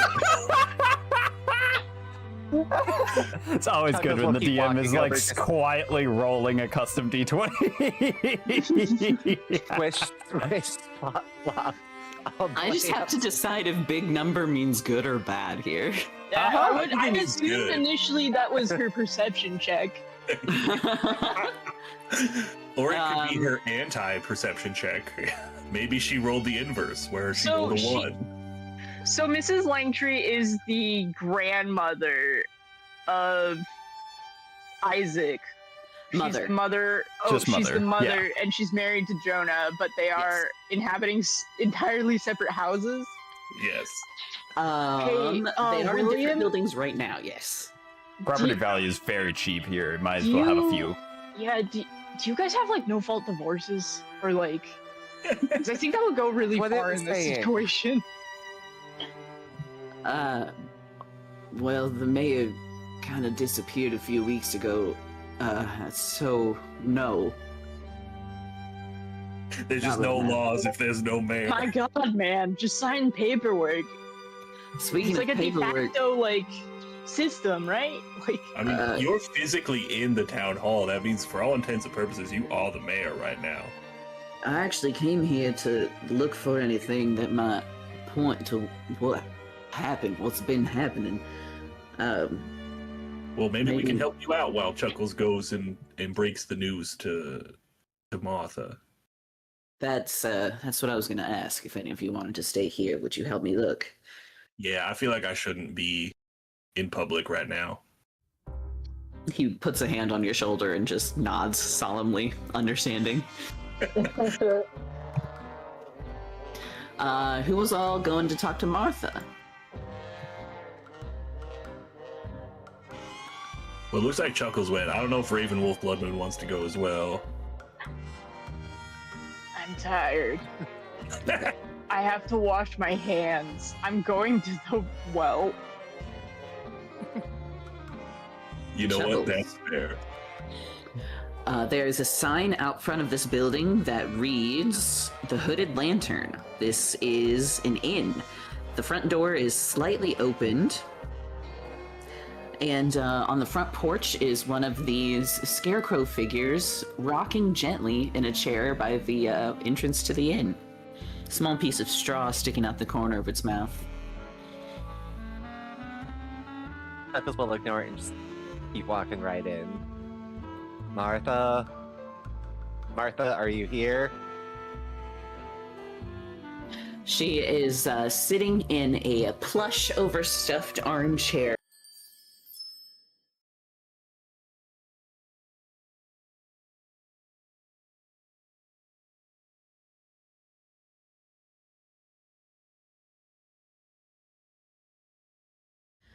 She is slumped in the chair.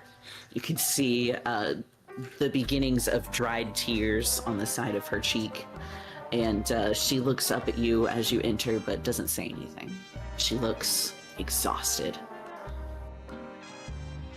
Is there another chair nearby?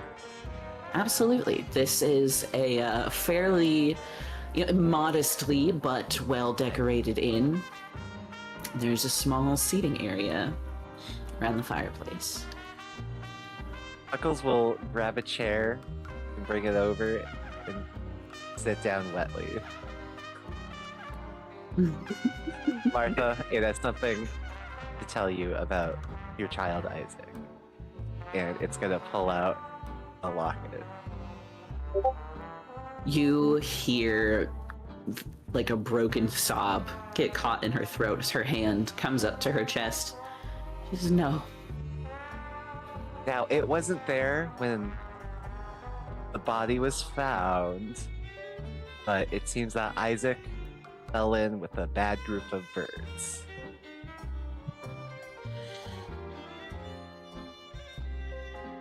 Birds that were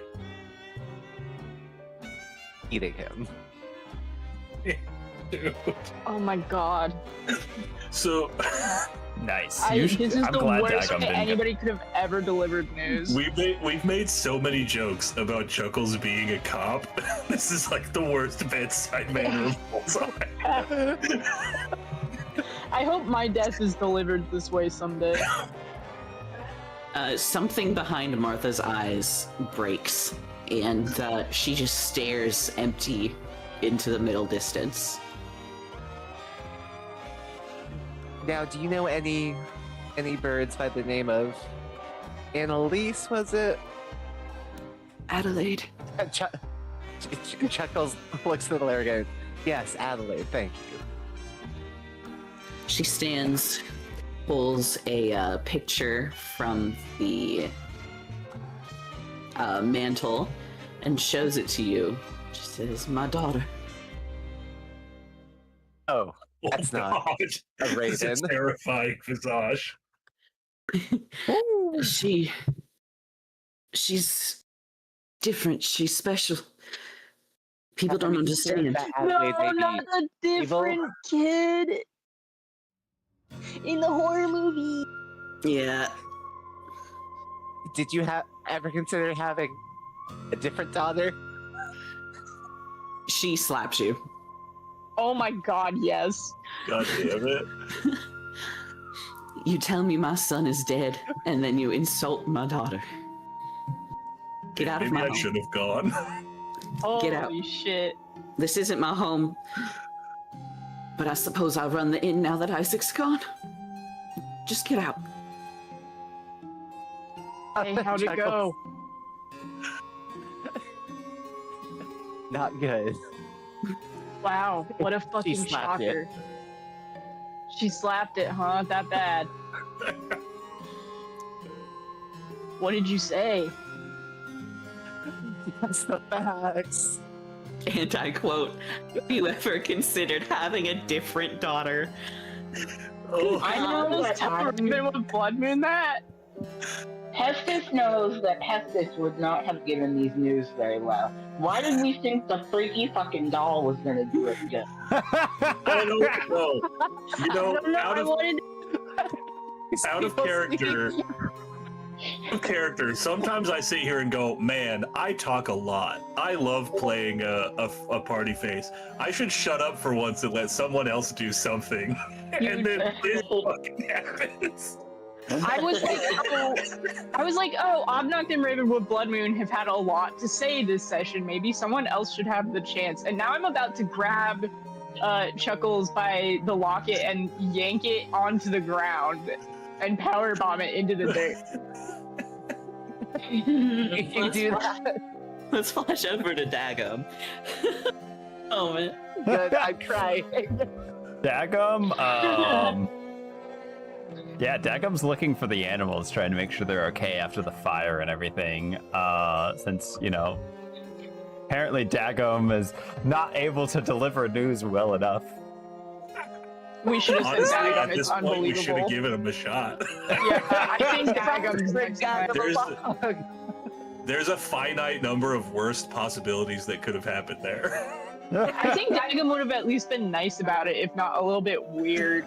Oh yeah, Dagum would have like probably said too much and like definitely just instantly been like, so your child got ripped apart by crows and maybe killed by the daughter. We need to find her. But I don't think he would have been like, yo, your daughter's, there's something wrong. Maybe have a different one. You know what? It's honestly on me. I don't know why I thought that Chuckles could have been trusted. You're so right. It's Ondog's fault. You know what? I Wow. was just upset after what happened at the windmill, and I thought if I walked in there, she was just gonna like stab me or something. You're gonna walk out to Ravenwood Bloodmoon straight up fist fighting Chuckles at this rate. Honestly, it probably deserves it. I'm just gonna let it happen. Dagum, you Yeah. approached the butcher's shop here, which has the only living animals you've seen inside a fox swallow besides the birds. There is a single severely emaciated sheep with the like finest, thinnest wool you've ever seen, and a dairy cow that looks withered. As you approach, you can hear the door shut and lock on the other side. You can see Jonah's face through the mirror in the window glaring down at you. And give me a perception check, please. Or investigation.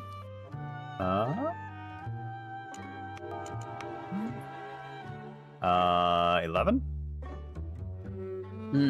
On an 11, you're not entirely sure, but you saw something strange on the ground before the door could close. Some kind of markings.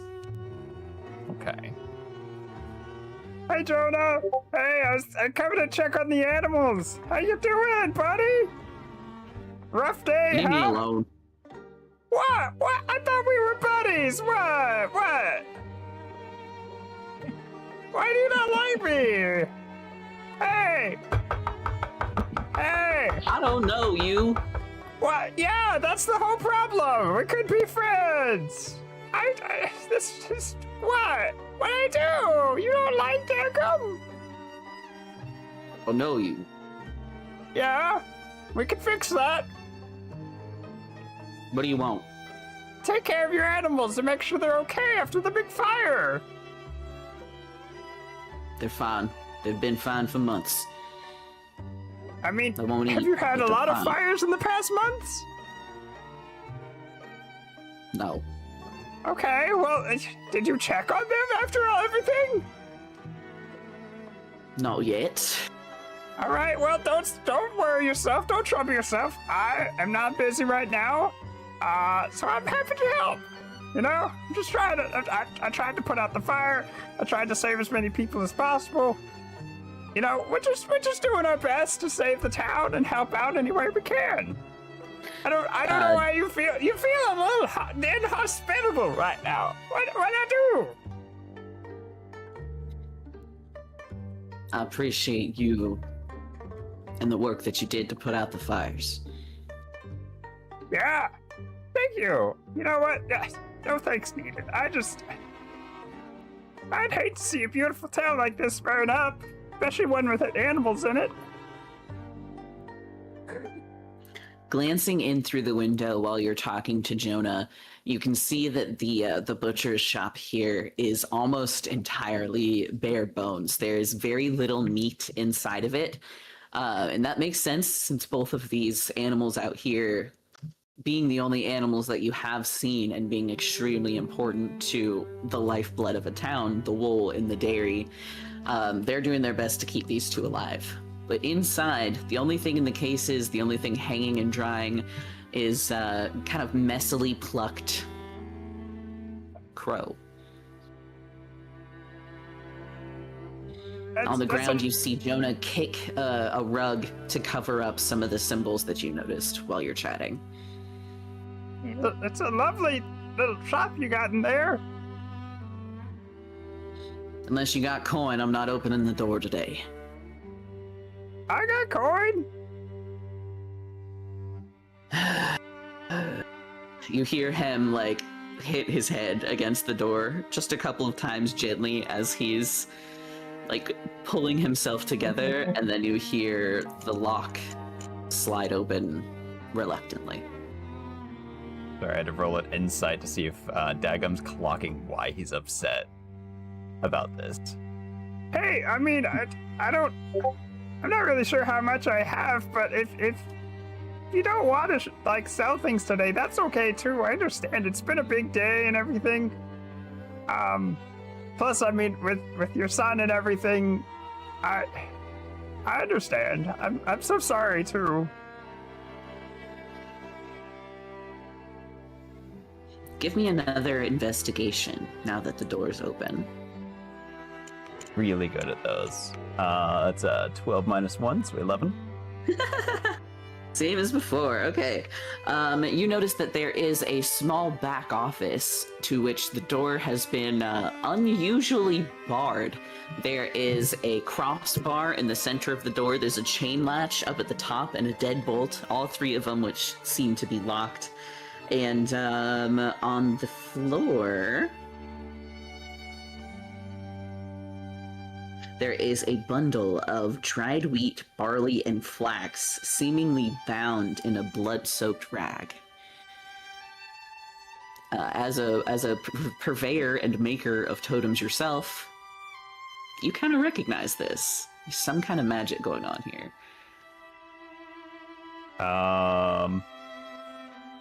Interesting. Can I Arcana the, like, bloody straw stuff going on? Sure. Nah, I'm just not feeling it today. Oof.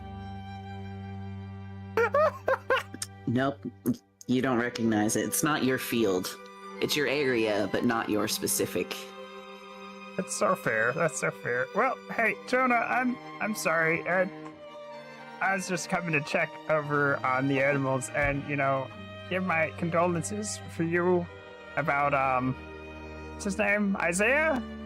Isaac? Something like that? Something happened to Isaac? Well, yeah, I mean, the fact that he's dead and everything, and I'm really sorry about that. Oh, I know God. that's always hard to lose a party member.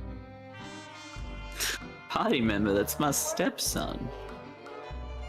And I'm sure you're the dad who stepped up, and I'm really sorry.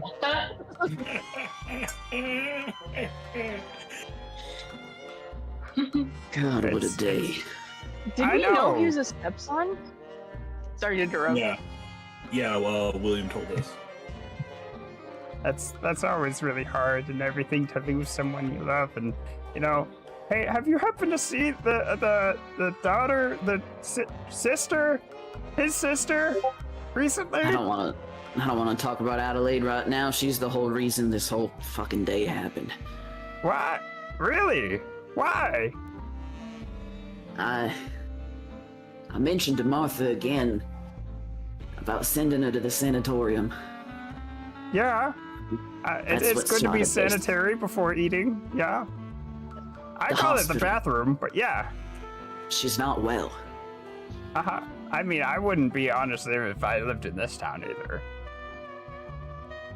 He kind of chuckles, and for the first time you see like a tiny self-deprecating smile on his face. Yeah, this town really has gone to shit.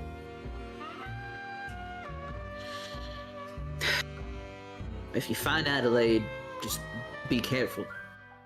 The girl's unstable at the best of times and downright terrifying at the worst. Keeps walking around talking about how she sees demons, feathers, yellow eyes in the night. Not right. Something's not right.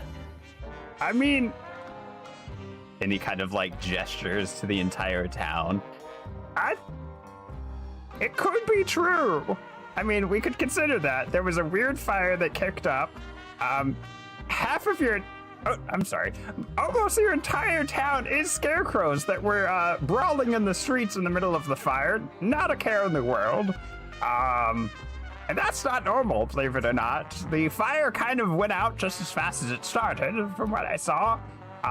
We did get attacked by a swarm of crows on the way here. Could be. She might be sane. She might be okay. Just maybe going crazy from everyone else pretending like this is normal. Who knows? Listen, you're new here. You don't understand. I don't. Everyone that talks about hearing the voices, seeing the birds, demons, within a few days, they walk off into the corn and then they're replaced by one of those fucking things outside. That girl, her whole life, since before any of this started, something's been wrong with her. Oh. Huh. But she's never walked off into the corn and, like, changed into a scarecrow? Last night's the first night she didn't come home. See. Where does she usually go? I don't know, she's a young woman. She walks around in the fields, sometimes helps with the inn. I don't know what she's up to. Interesting. Okay. Well, hey. I'm, once again, very sorry about such a long day you've had. I, will do my best to see if we can't leave this town in a better state than when we found it. And, You said you was gonna buy something. Oh, yeah! I completely forgot. How much, got any rotting meat? You ain't one of them freaks bound to curses, is you? God, no, one of my party members is. I was gonna say persuasion or deception, but now it's just persuasion.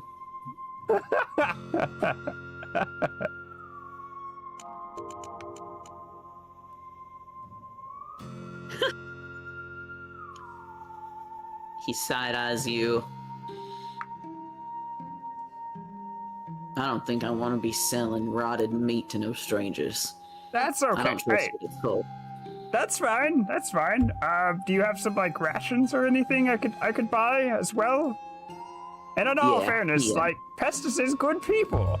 Not the It's a name little- drop, man. It is a little strange when they're drinking like a mug of piss, but honestly, beyond that, and the rotting meat, and but you know, they're good people. They really were great when they were like breaking into that home with me. That was a fun time. Dagum is confirming every weird bias that this dude has against foreigners in his town in 2 sentences of conversation. Like I said, he's not going to be mean, but he will drop way too much information and not know when to not. Like, just stop. He does have a few supplies of just hardtack, like the roughest rations you can get your hands on. God, I love me some hardtack. Yeah. I'd like pull out my entire 41 coin pouch and kind of like spread it across the table. How much of these is it for like 5 rations? His eyes glisten and glitter looking at all that money. I blink one eye at a time at him and just like I'm smiling and very just like having a great time. He looks kind of happier than when I started this conversation, so I'm happy. Oh, he's gonna do a little check of his own on you real quick. Uh-huh. Oh. Well. He was gonna try and scam you, but he offers you fair price, half a gold piece per ration. Took pity on the idiot, huh? He just wants you out of here. Okay. He doesn't want to have to deal with haggling. So I 10 pull out my silver, sickle I think. for a second and like try and put it onto one of silver. the gold piece, and I'm like, so you said half for each? Mm-hmm. Okay, I don't think I've ever cut one of these in half, but I'll try. No. Stop that right there. Huh? He slides 6 rations to you and takes 3 gold pieces. This'll do. Oh, okay. You sure? I mean, I've got the sickle out already. You didn't mean to split it. Just go. Oh, okay. Unless I there's take all anything the else I coins can and, like, do for you. put it back in my fine, bag. Kristen. No, I appreciate all your help, and you know what? I hope you have a better day. Like I said, I'm sure you're a great dad who stepped up. I try and reach my hand out to put it on his shoulder, like leaning over the counter. He flinches away from you hard, and you hear him suck in a hiss as he like puts too much weight on his messed up ankle. Just Yeah, get out. you seem to have leaned back there, but it's okay. Hey, love you. Okay, have a good rest of your day. Hey, do you want a doll? Want a No. friendship doll now that we're friends? Give me an insight.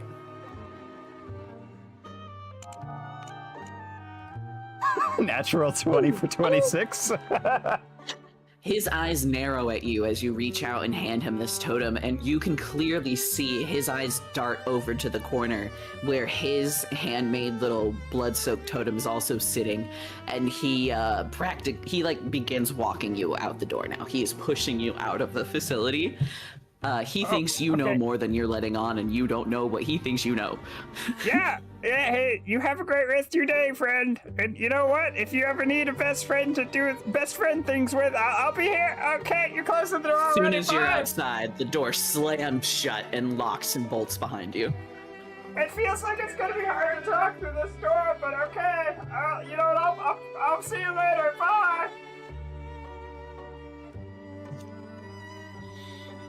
Even through Dagum's haze of wanting to see the good in everybody, I think it was very, very obvious to you that this man is hiding something.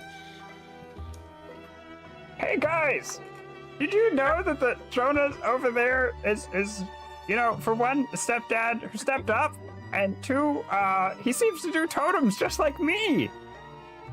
I don't really understand them. They seem to be weird. Maybe his friendship dolls are a little Chuckles different. and Ravenwolf Blood Moon are just face to face, grabbing each other, getting ready to start swinging. Yeah, no, it's like straight up a Denny's parking lot fight out here.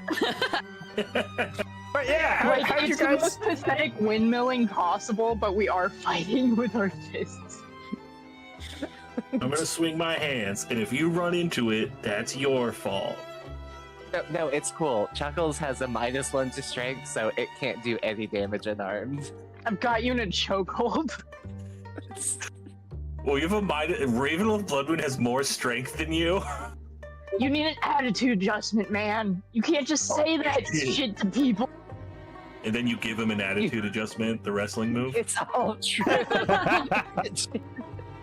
I'm like rubbing its face in Didn't the. say anything wrong. So, yeah, Oddnook, don't know what all that was about, but hi! I talked to Jonah. Didn't see the picture. Oh God. Unnocked. Give me an investigation, and I'll roll one with William to Pestis. If you would like to, you're also welcome to, since you're hanging out in the city hall here, to see if you could find any documentation while that's happening. That's just a 12.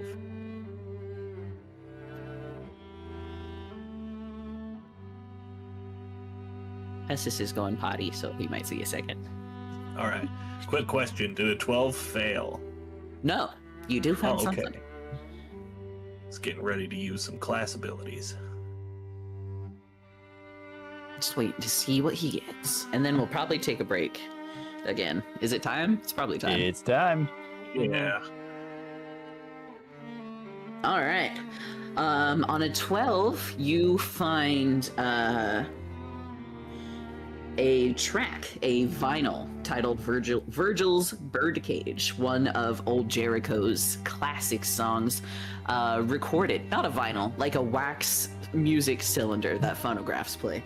Pestis, you find a letter from the mayor of this town to Old Jericho Styx, granting him citizenship and giving him claim to a chunk of land somewhere in town.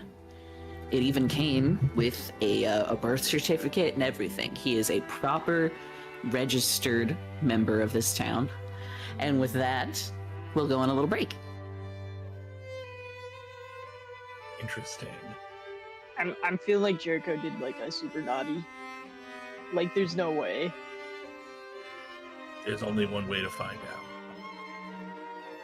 While we go into break, I'm gonna switch the music over to the song.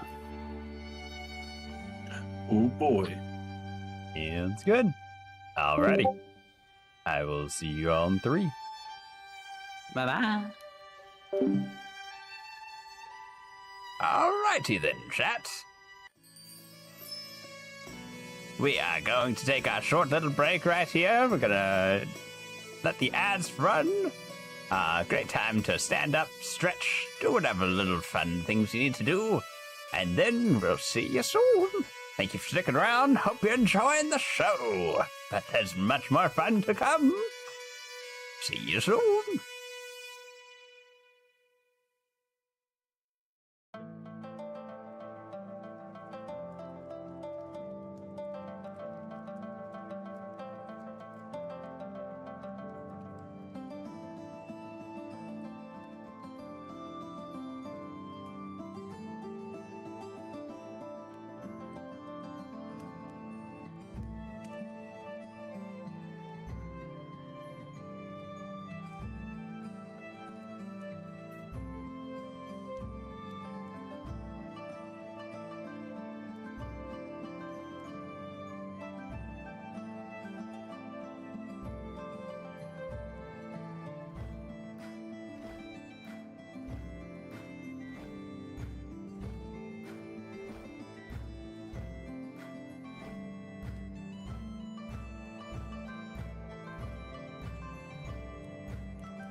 Hello and welcome back, everybody.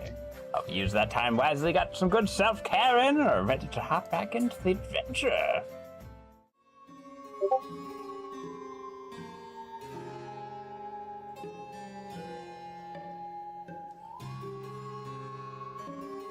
Miku, if you could please. No. Hello? Tues.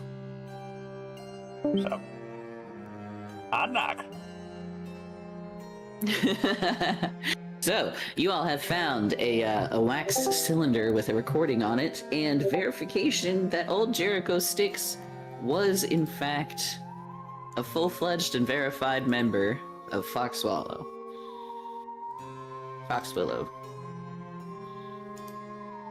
He's one of those. It's Willow. I just keep saying Wallow. I don't know why. Close Good enough. old Jericho Sticks. That's such a bluesgrass name, too. I love it. Right?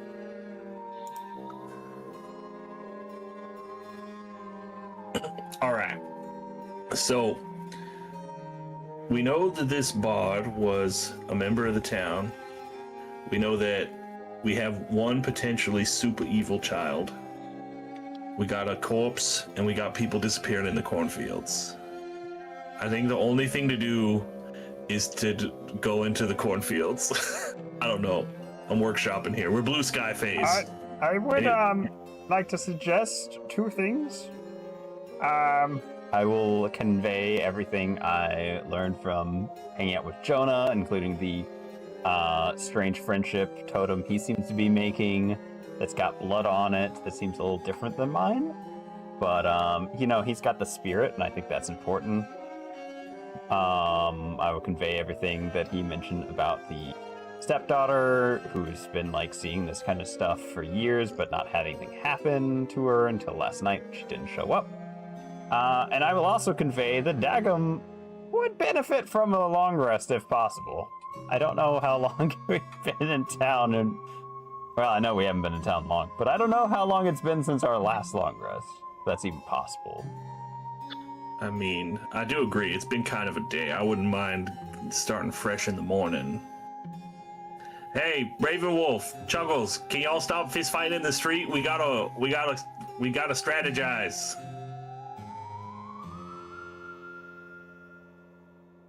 All right, they're having too much fun. Bless you. Okay. It's fine. Chuckles won. It's a draw. DM says no. Chuggles gonna win shit. Denied. I look up from Ravenwolf where Blood I'm Moon did literally win, which is important. where from Ravenwolf Blood Moon, literally standing on top of Chuggles, looks up and then is like, okay, and then walks over.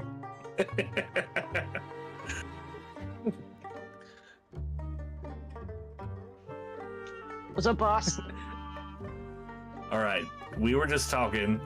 It sounds like between this missing bard, the missing child that may or may not have been evil, and all the people disappearing in the cornfields, it seems like there's some crazy stuff going on. We found the thing. There's like a crow demon or raven demon or something that, maybe I like has to been call released. it the Creeman.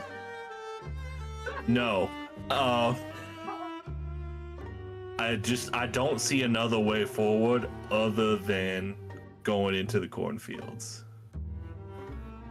No, I also agree. I think we should go in the cornfields. I think it'll, a lot of our mystery will probably be solved with that. We can deal with the Creeman and everything if we do with that. Probably better. I hate that phrase so much. I need you to stop saying that right now. What? I know, the Creeman's evil, but sometimes we just have to accept that every town has a Creeman. No, I refuse. Not every town does not have a crow demon. That seems very specific to this town. And You I sure? believe it was actually a raven demon. So if anything, it would be a Reeman. A Reeman. Doesn't have the same, roll off the Or a tongue as the ramen. Creeman. A Well, if ramen? you all are looking for a place to sleep tonight, Yeah, we can I'm sleep at- here. That's okay. Yeah, the town hall's fine, or you can get actual beds in the inn.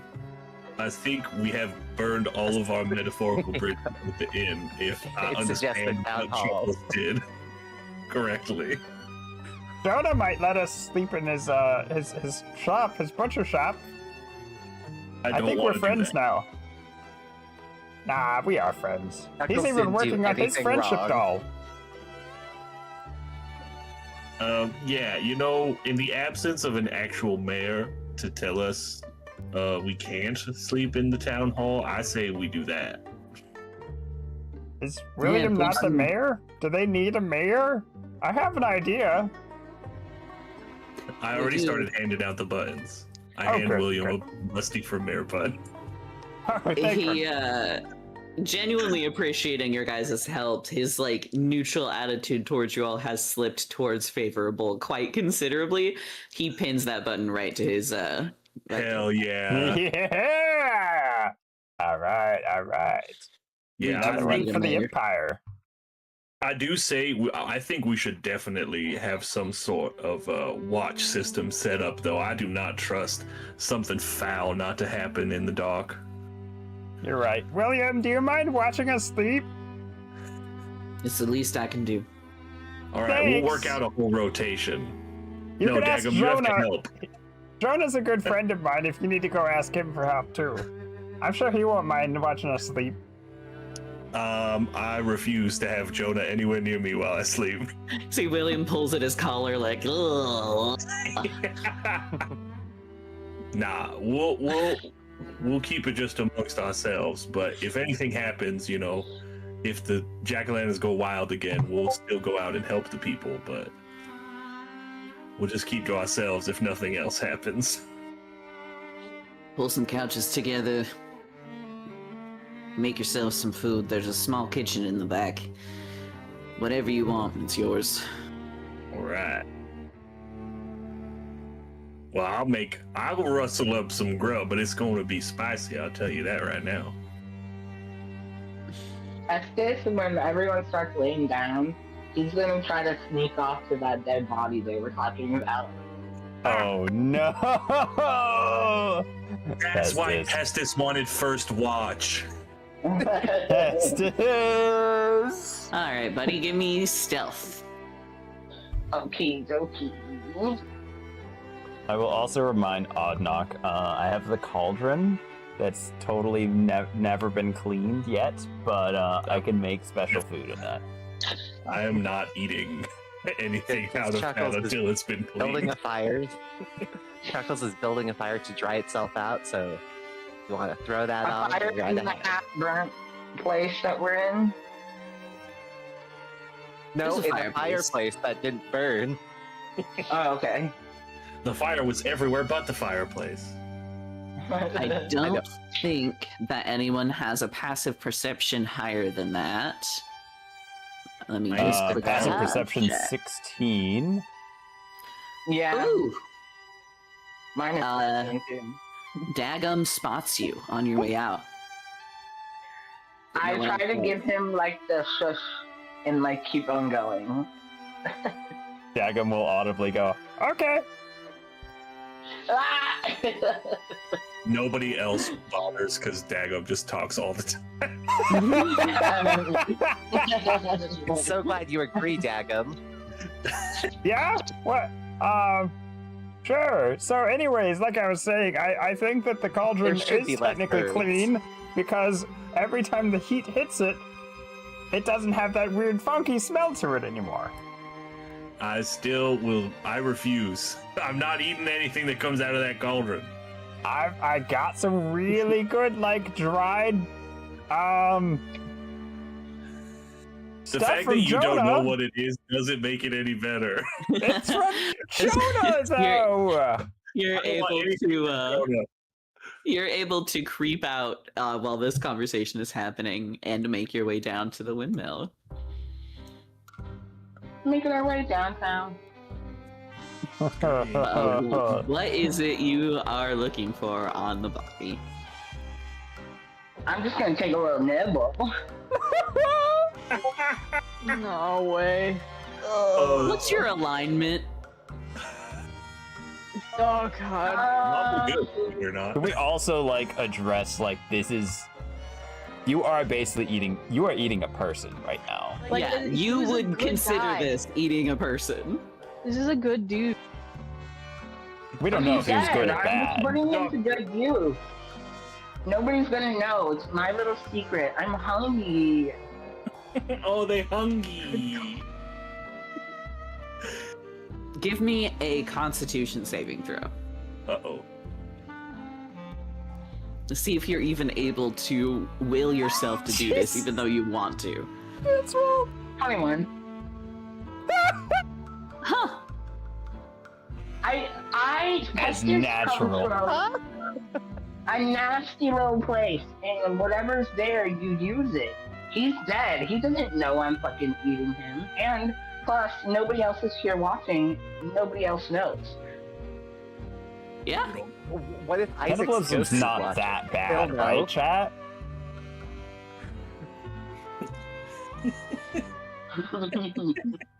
I'm a rat. Yeah, you're able to collect enough from Isaac to be able to sustain yourself for the night, and you have no moral qualms about it. Not a one. Good for you. Yeah. Thanks. I'll Just I'll really- eat that really quickly and then sneak back to the party. We're still having the same argument. Pestis, tell Dagum that we're not eating anything that comes out of that dang cauldron it was used to make evil magic with. Why would you ask? Well, us? I've eaten Yeah, it this is several fine. times, Eating out of Pestis. the Isn't it cauldron. fine? it is fine. I'm fine with the cauldron. See, it's not like we're eating people out of the cauldron or something like crazy. We're just eating this, Yeah, but what if Stop. the hag was eating people out of the cauldron, Dagum? Did you ever think about that? It has cooked away at this point, okay? Yeah, And but you there's have no that proof logic. that they ate any people in my cauldron. It Dagum, gets I'll make washed you a every deal. time you put water in. Exactly. See? If you wash that cauldron one time, I will eat something out of it. Okay. How do I wash What if- something? Oh, God. Can I? Let's see. Can I produce flame and flame the inside of it? I have that in, Yeah. fantasy. Yeah. You It's you like in- blast sanitize the inside of the the cauldron. Oh, I Oh thought well, let's see. corner It here. doesn't really burn anything. It says it is a flame in my hand and it affects light. Oh, never mind. I can hurl it. Yeah, does Just fire a bunch damage. of tiny fireballs. Just Yeah, that's what I'll do. It is a little bit ashen inside of the cauldron now, but clean. Damn, Okay, I talked myself into a corner here, didn't I? Fine, Yeah. You feel fine. better now? I'll eat it, but if I die again, I'm blaming it on you, and I will haunt you for the rest of your days. That's fine. I can probably bring you back.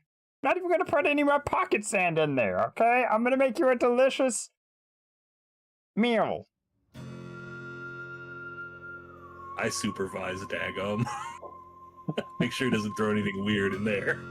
I'd like to take some of the hardtack that I've got, and I think really just crumble it up and just mix it. It's just hardtack crumbled into water that gets stirred for 30 minutes. That's just And that's pouring. like meat soup from the depression. Yeah. What is Dagum hoping that this soup will become as he makes it?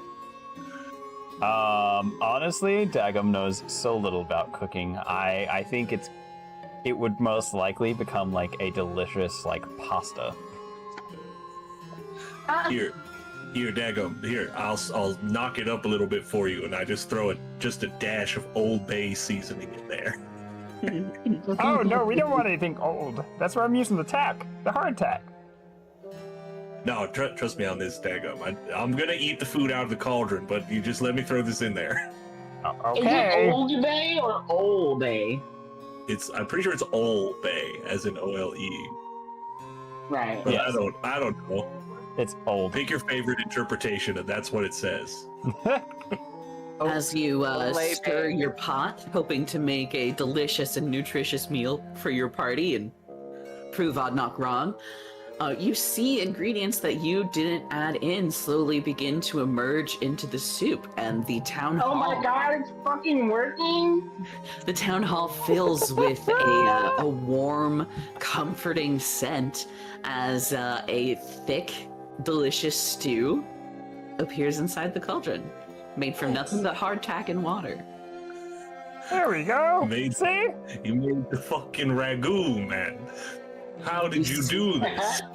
I mean, if you stir any water hard enough and you put in some good ingredients like this hardtack, which was like, he wouldn't let me cut the gold in half, but he wanted half a gold, and then he just took like some of my gold, and I don't know.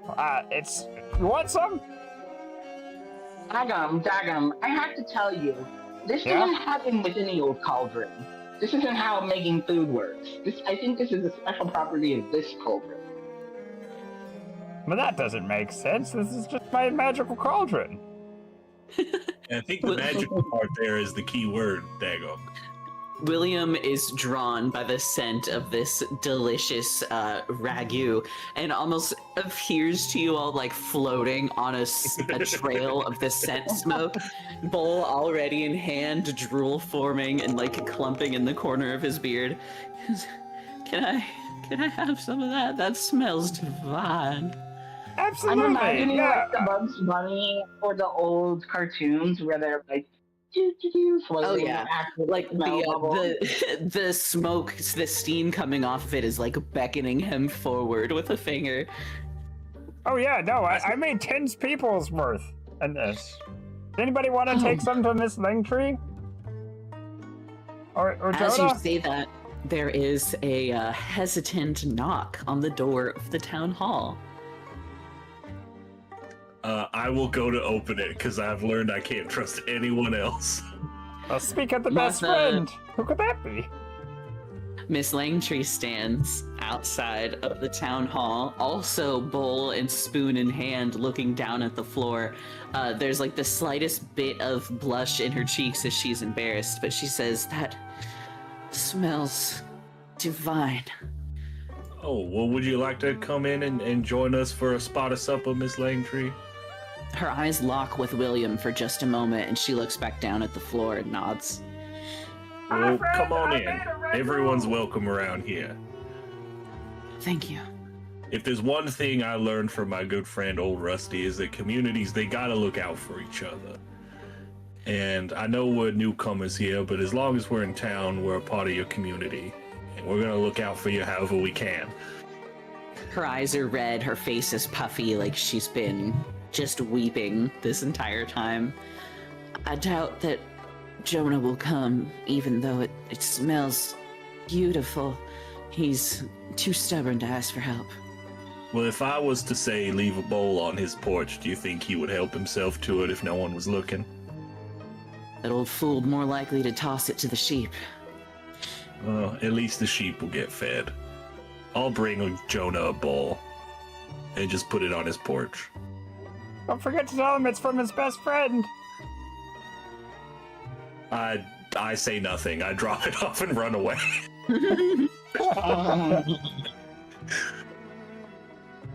I'm just gonna Wakes up assume. tomorrow I and there's trust Oddnock. Bowl of I'm sure stew he on said his that. porch. If Dagum asks, Oddnock 100% says that he said it. Oh, that's Why? good. Why are all of you doing this? Why are you here? Because we're good people that, want to help out a town in need, and on top of that, the better your town is doing, the more, Rusty can flourish. I just don't think we know any better. I mean, You can definitely blame Ravenwolf, the trust involved for us. we kind of fell into it, if I'm being honest. I think each of us is kind of looking for something out in this crazy world we found ourselves in, and we're just kind of taking the punches as they come, I guess. The only way to find what we're looking for is to chase down all the other strange happenings that are happening around here and figuring out what's at the bottom of them. William turns to her and Martha, I hired them to come down here and get to the bottom of this. We deserve better than to just suffer endlessly. It used to be good. Things can be good again. We just need to figure out what happened. Martha, as she's digging into her soup, kind of laughs darkly to herself. She still has this broken look in her eyes, and her face is like contorted in a mix between like feeling guilty for enjoying this fine stew while her son is dead and her daughter is missing. There's just a lot going on with her right now. She sets the bowl down and kind of continues laughing to herself. She's, well, it's nothing to search for. All this is my fault. All of it. All the way back to the beginning. I never told you this before, William, but my first husband was not a good man. He was a violent drunken. I killed him to protect my children. Nothing's been the same since. Cops. I give him the dirtiest look I can. I punch him again.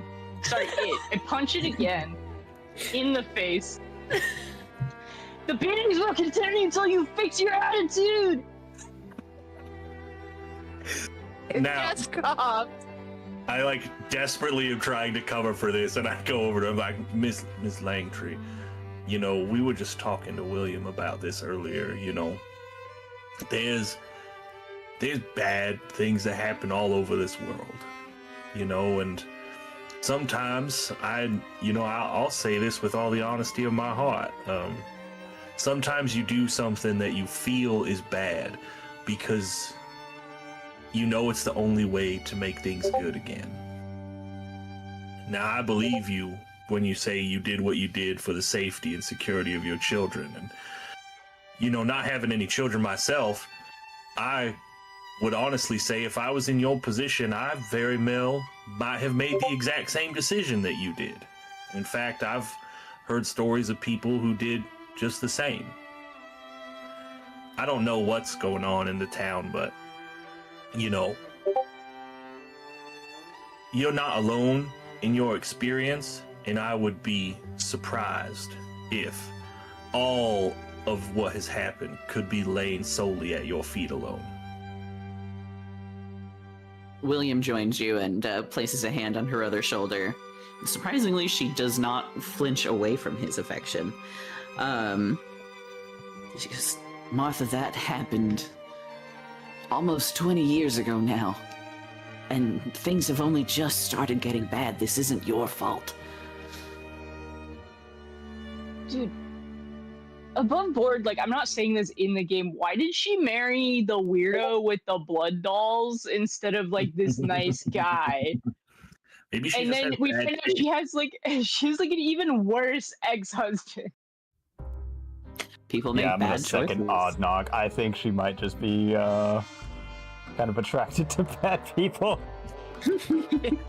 Now, I don't think you're a bad person, but I do think some bad things have happened to you, and I'm sorry about that. But, you know, the only way we'll know for certain that things will stay bad is if we do nothing. She nods and goes back to eating and just hanging out with you all. It's not my fault. It's not his fault. It's not you stranger's fault. I don't know where else to go. Where else to look? Well, we were just kind of discussing that before we sat down to eat, but we're thinking the only way to get to the bottom of this is to find out what's going on in that cornfield. Yeah, it's probably the corn's fault. If you don't mind me asking, I know this is still a raw subject, but do you know anything about this raven demon? And I'm bringing this up because that was the the purpose of the necklace of protection we found, right? No, I have to admit, I gave that necklace to Isaac when we started noticing Adelaide being aggressive with the other children. I just wanted to keep him safe. It was supposed to keep him safe. I think she figured that out. That we were protecting him from her. Is Chuckles very obviously wearing it right now? No, it's been in its pockets. They did they did post in the Twitch chat that Chuckles hid the necklace. I don't think they said it in game. Okay, that's good. 'Cause Oh, I'd have no, to fucking no, choke it was in its that. hand when and it was talking to Miss Langtree. It didn't Okay. put it back on. That felt a bit gauche, even for Chuckles. Well, thank goodness for that. Even for Chuckles, I'm glad there's a line. Oh gosh. But about this crow demon, I remember hearing some people talking about it The Creeman? before they go missing. God damn it, Dick. Stop calling it that. Before they went missing, like, you think maybe this is tied to that call that you saying people heard before they went into the corn? They start talking about a name, a man. It doesn't make any sense, though. Rom. They say he calls to them from the corn. I don't know anything about Rom. Uh-oh. And then they go missing, and they're replaced by one of those things outside. We try not to harm them because we don't know if that's our people, or if they're just wearing their clothes. Well, I guess push comes to shove, we're gonna find out come tomorrow. Yeah, I suppose so. That wax that you got there, is that what I think it is, William? And he nods. He goes, "Yep, that's old Jericho Stick's final performance. I haven't brought myself to listen to it. It was a bit weird to hear it the first time. Should we, I don't know, pop it on and go to sleep? Or start resting?" I mean, why not?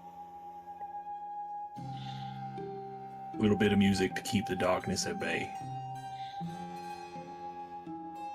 And you all begin to hear the song that was played over break. About halfway through the song, after the first chorus is over, something strange begins to happen to the music. It's definitely one man singing, but it sounds like there's two voices being recorded on the track. And he's talking about being lonely and being trapped, and they don't see it. They're just laughing at me. I'm a nobody. But all over this, like, plucky, almost uplifting melody. Under a sunken sky, 5 cold And with that, you all can take a long rest. huddle in Oh boy. me. Everybody, you also get 7 temporary hit points for eating the ragu. The ragu? Ragu? Oh, You ate a bit of a daggum ragu. To make you feel better. Now, I know it's a teensy weensy bit early, but that does feel like a really good spot to, like, wrap up. It kind of does, yeah. Do you guys want to plan a little bit, or just call it here? I think I'm I mean, good. I don't know. Does anyone have any ideas of what to do beyond let's just find out what's in the cord? Because that's all I got. That's also kind of my big plan, is just Yeah. head into the corn. Probably let Oddknock decide if we're going north or south. So, you know, I know you love to gamble. It's 50-50 chance there. And just go for it. Oh, there's multiple entrances to the corn. I completely missed that. They're At both of north the road and roads. east road. Yeah, both the roads heading out of town to the north and east lead directly into the looming cornfields. Damn. Good job, you guys. You got a lot done today. Yeah, well, that was a great session.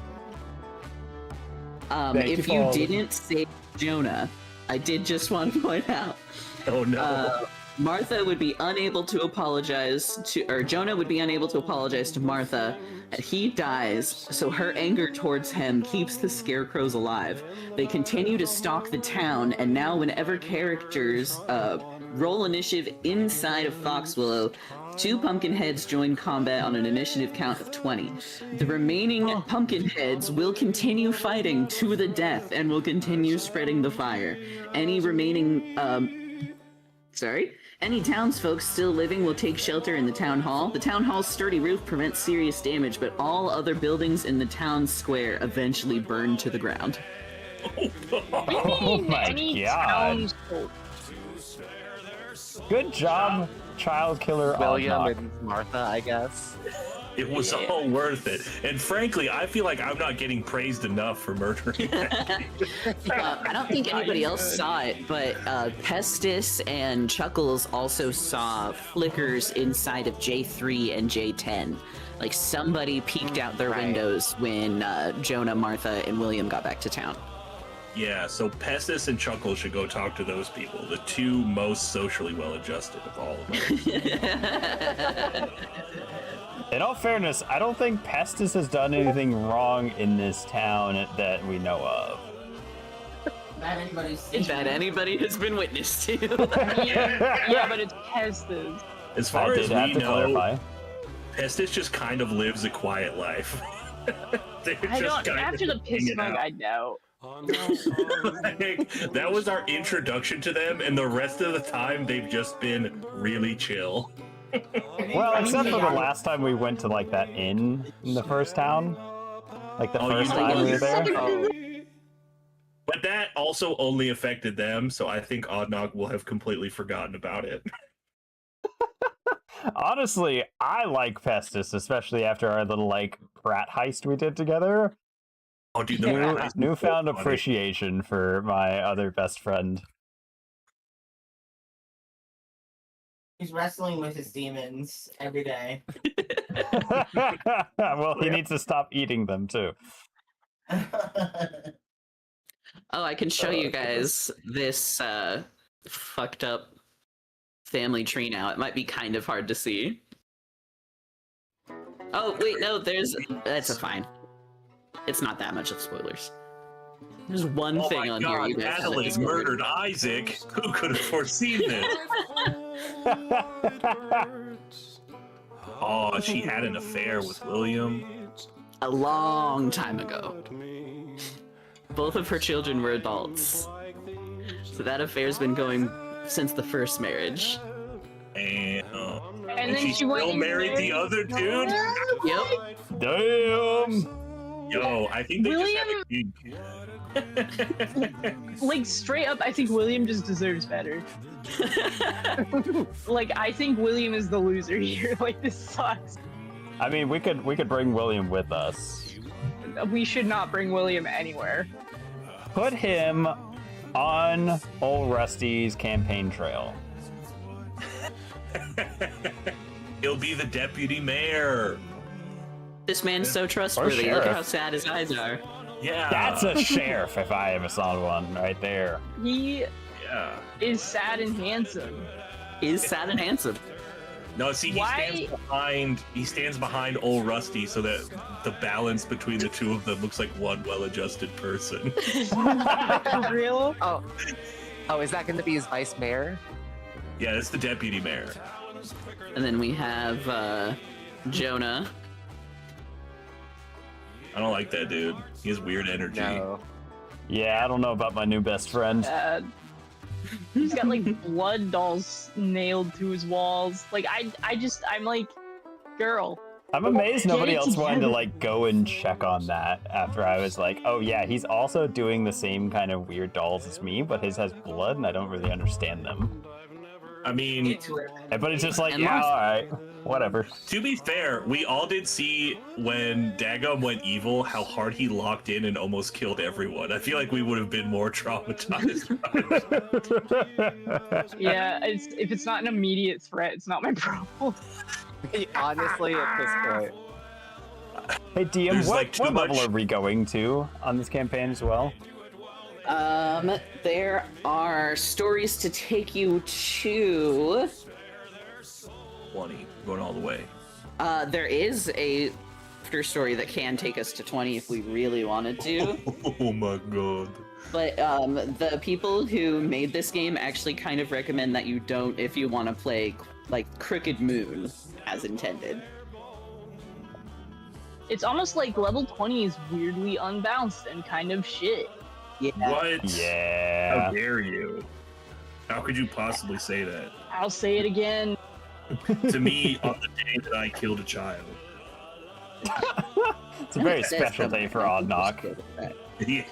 To So, which- 14. 14? To 14, yeah. Well, yeah, Dagum's actually going to stick with the, like, Wicker Druid, because he can get more fucked up with his dolls.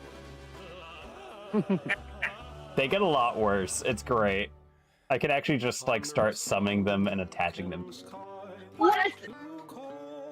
That sounds very scary. Like Chiaotzu? Chiaotzu. Oh my gosh. I mean, they are gonna blow up and act like they don't know nobody. Yeah.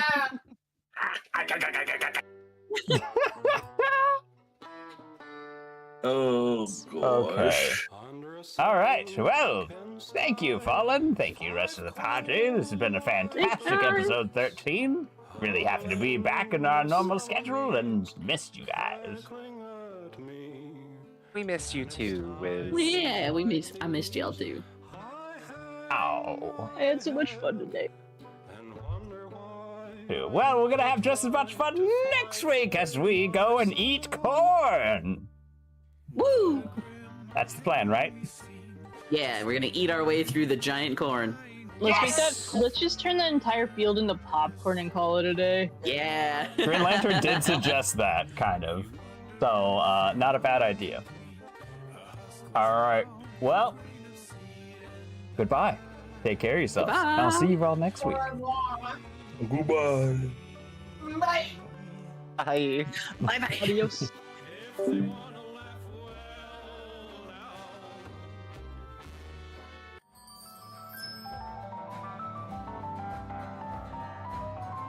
Alrighty then, Whistlers. That'll do it for us for today. I hope you enjoyed episode 13 of The Crooked Moon, a D&D adventure brought to us by Avantris and DM'd by none other than Fallen 13 Zane. I appreciate everybody for sticking around, having a great time with us. Thank you, Eve, for showing up. We had a seat reserved for you the whole time. Really glad you got there. Oh, hi, Eve. Good to see you as always. Hope you're having a good time. Good day. Sorry we are wrapping it up here, but it's a great session.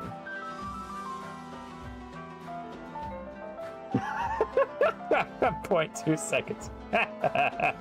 Oh, really though? It's okay. Always good to see you either way. All right, well, everybody, that'll do it for us for today. If you want to come on by tomorrow, we'll be doing some more nostalgia gaming. I have a recommendation that I've given for tomorrow, and we'll be doing it. We are going to be checking out for the first time Okami. So I get to play as a doggy. That's about all I know. Alrighty, I'll see you guys tomorrow. Take care of yourselves. Go eat something tasty. Do something fun. Tell somebody you care about them. And until next time we meet, my friends, say it with me. Stay magical.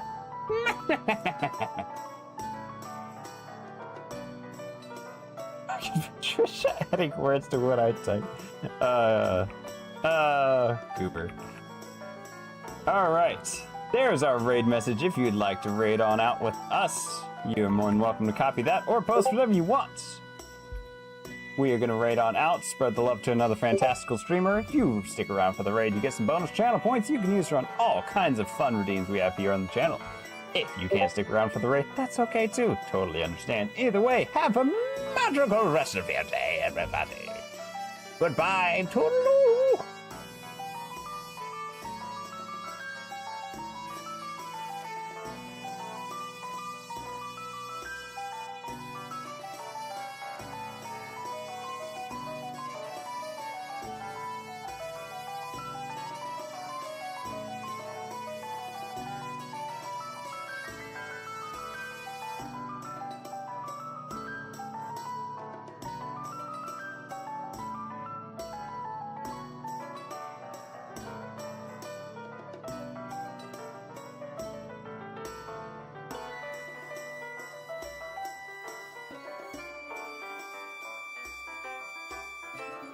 you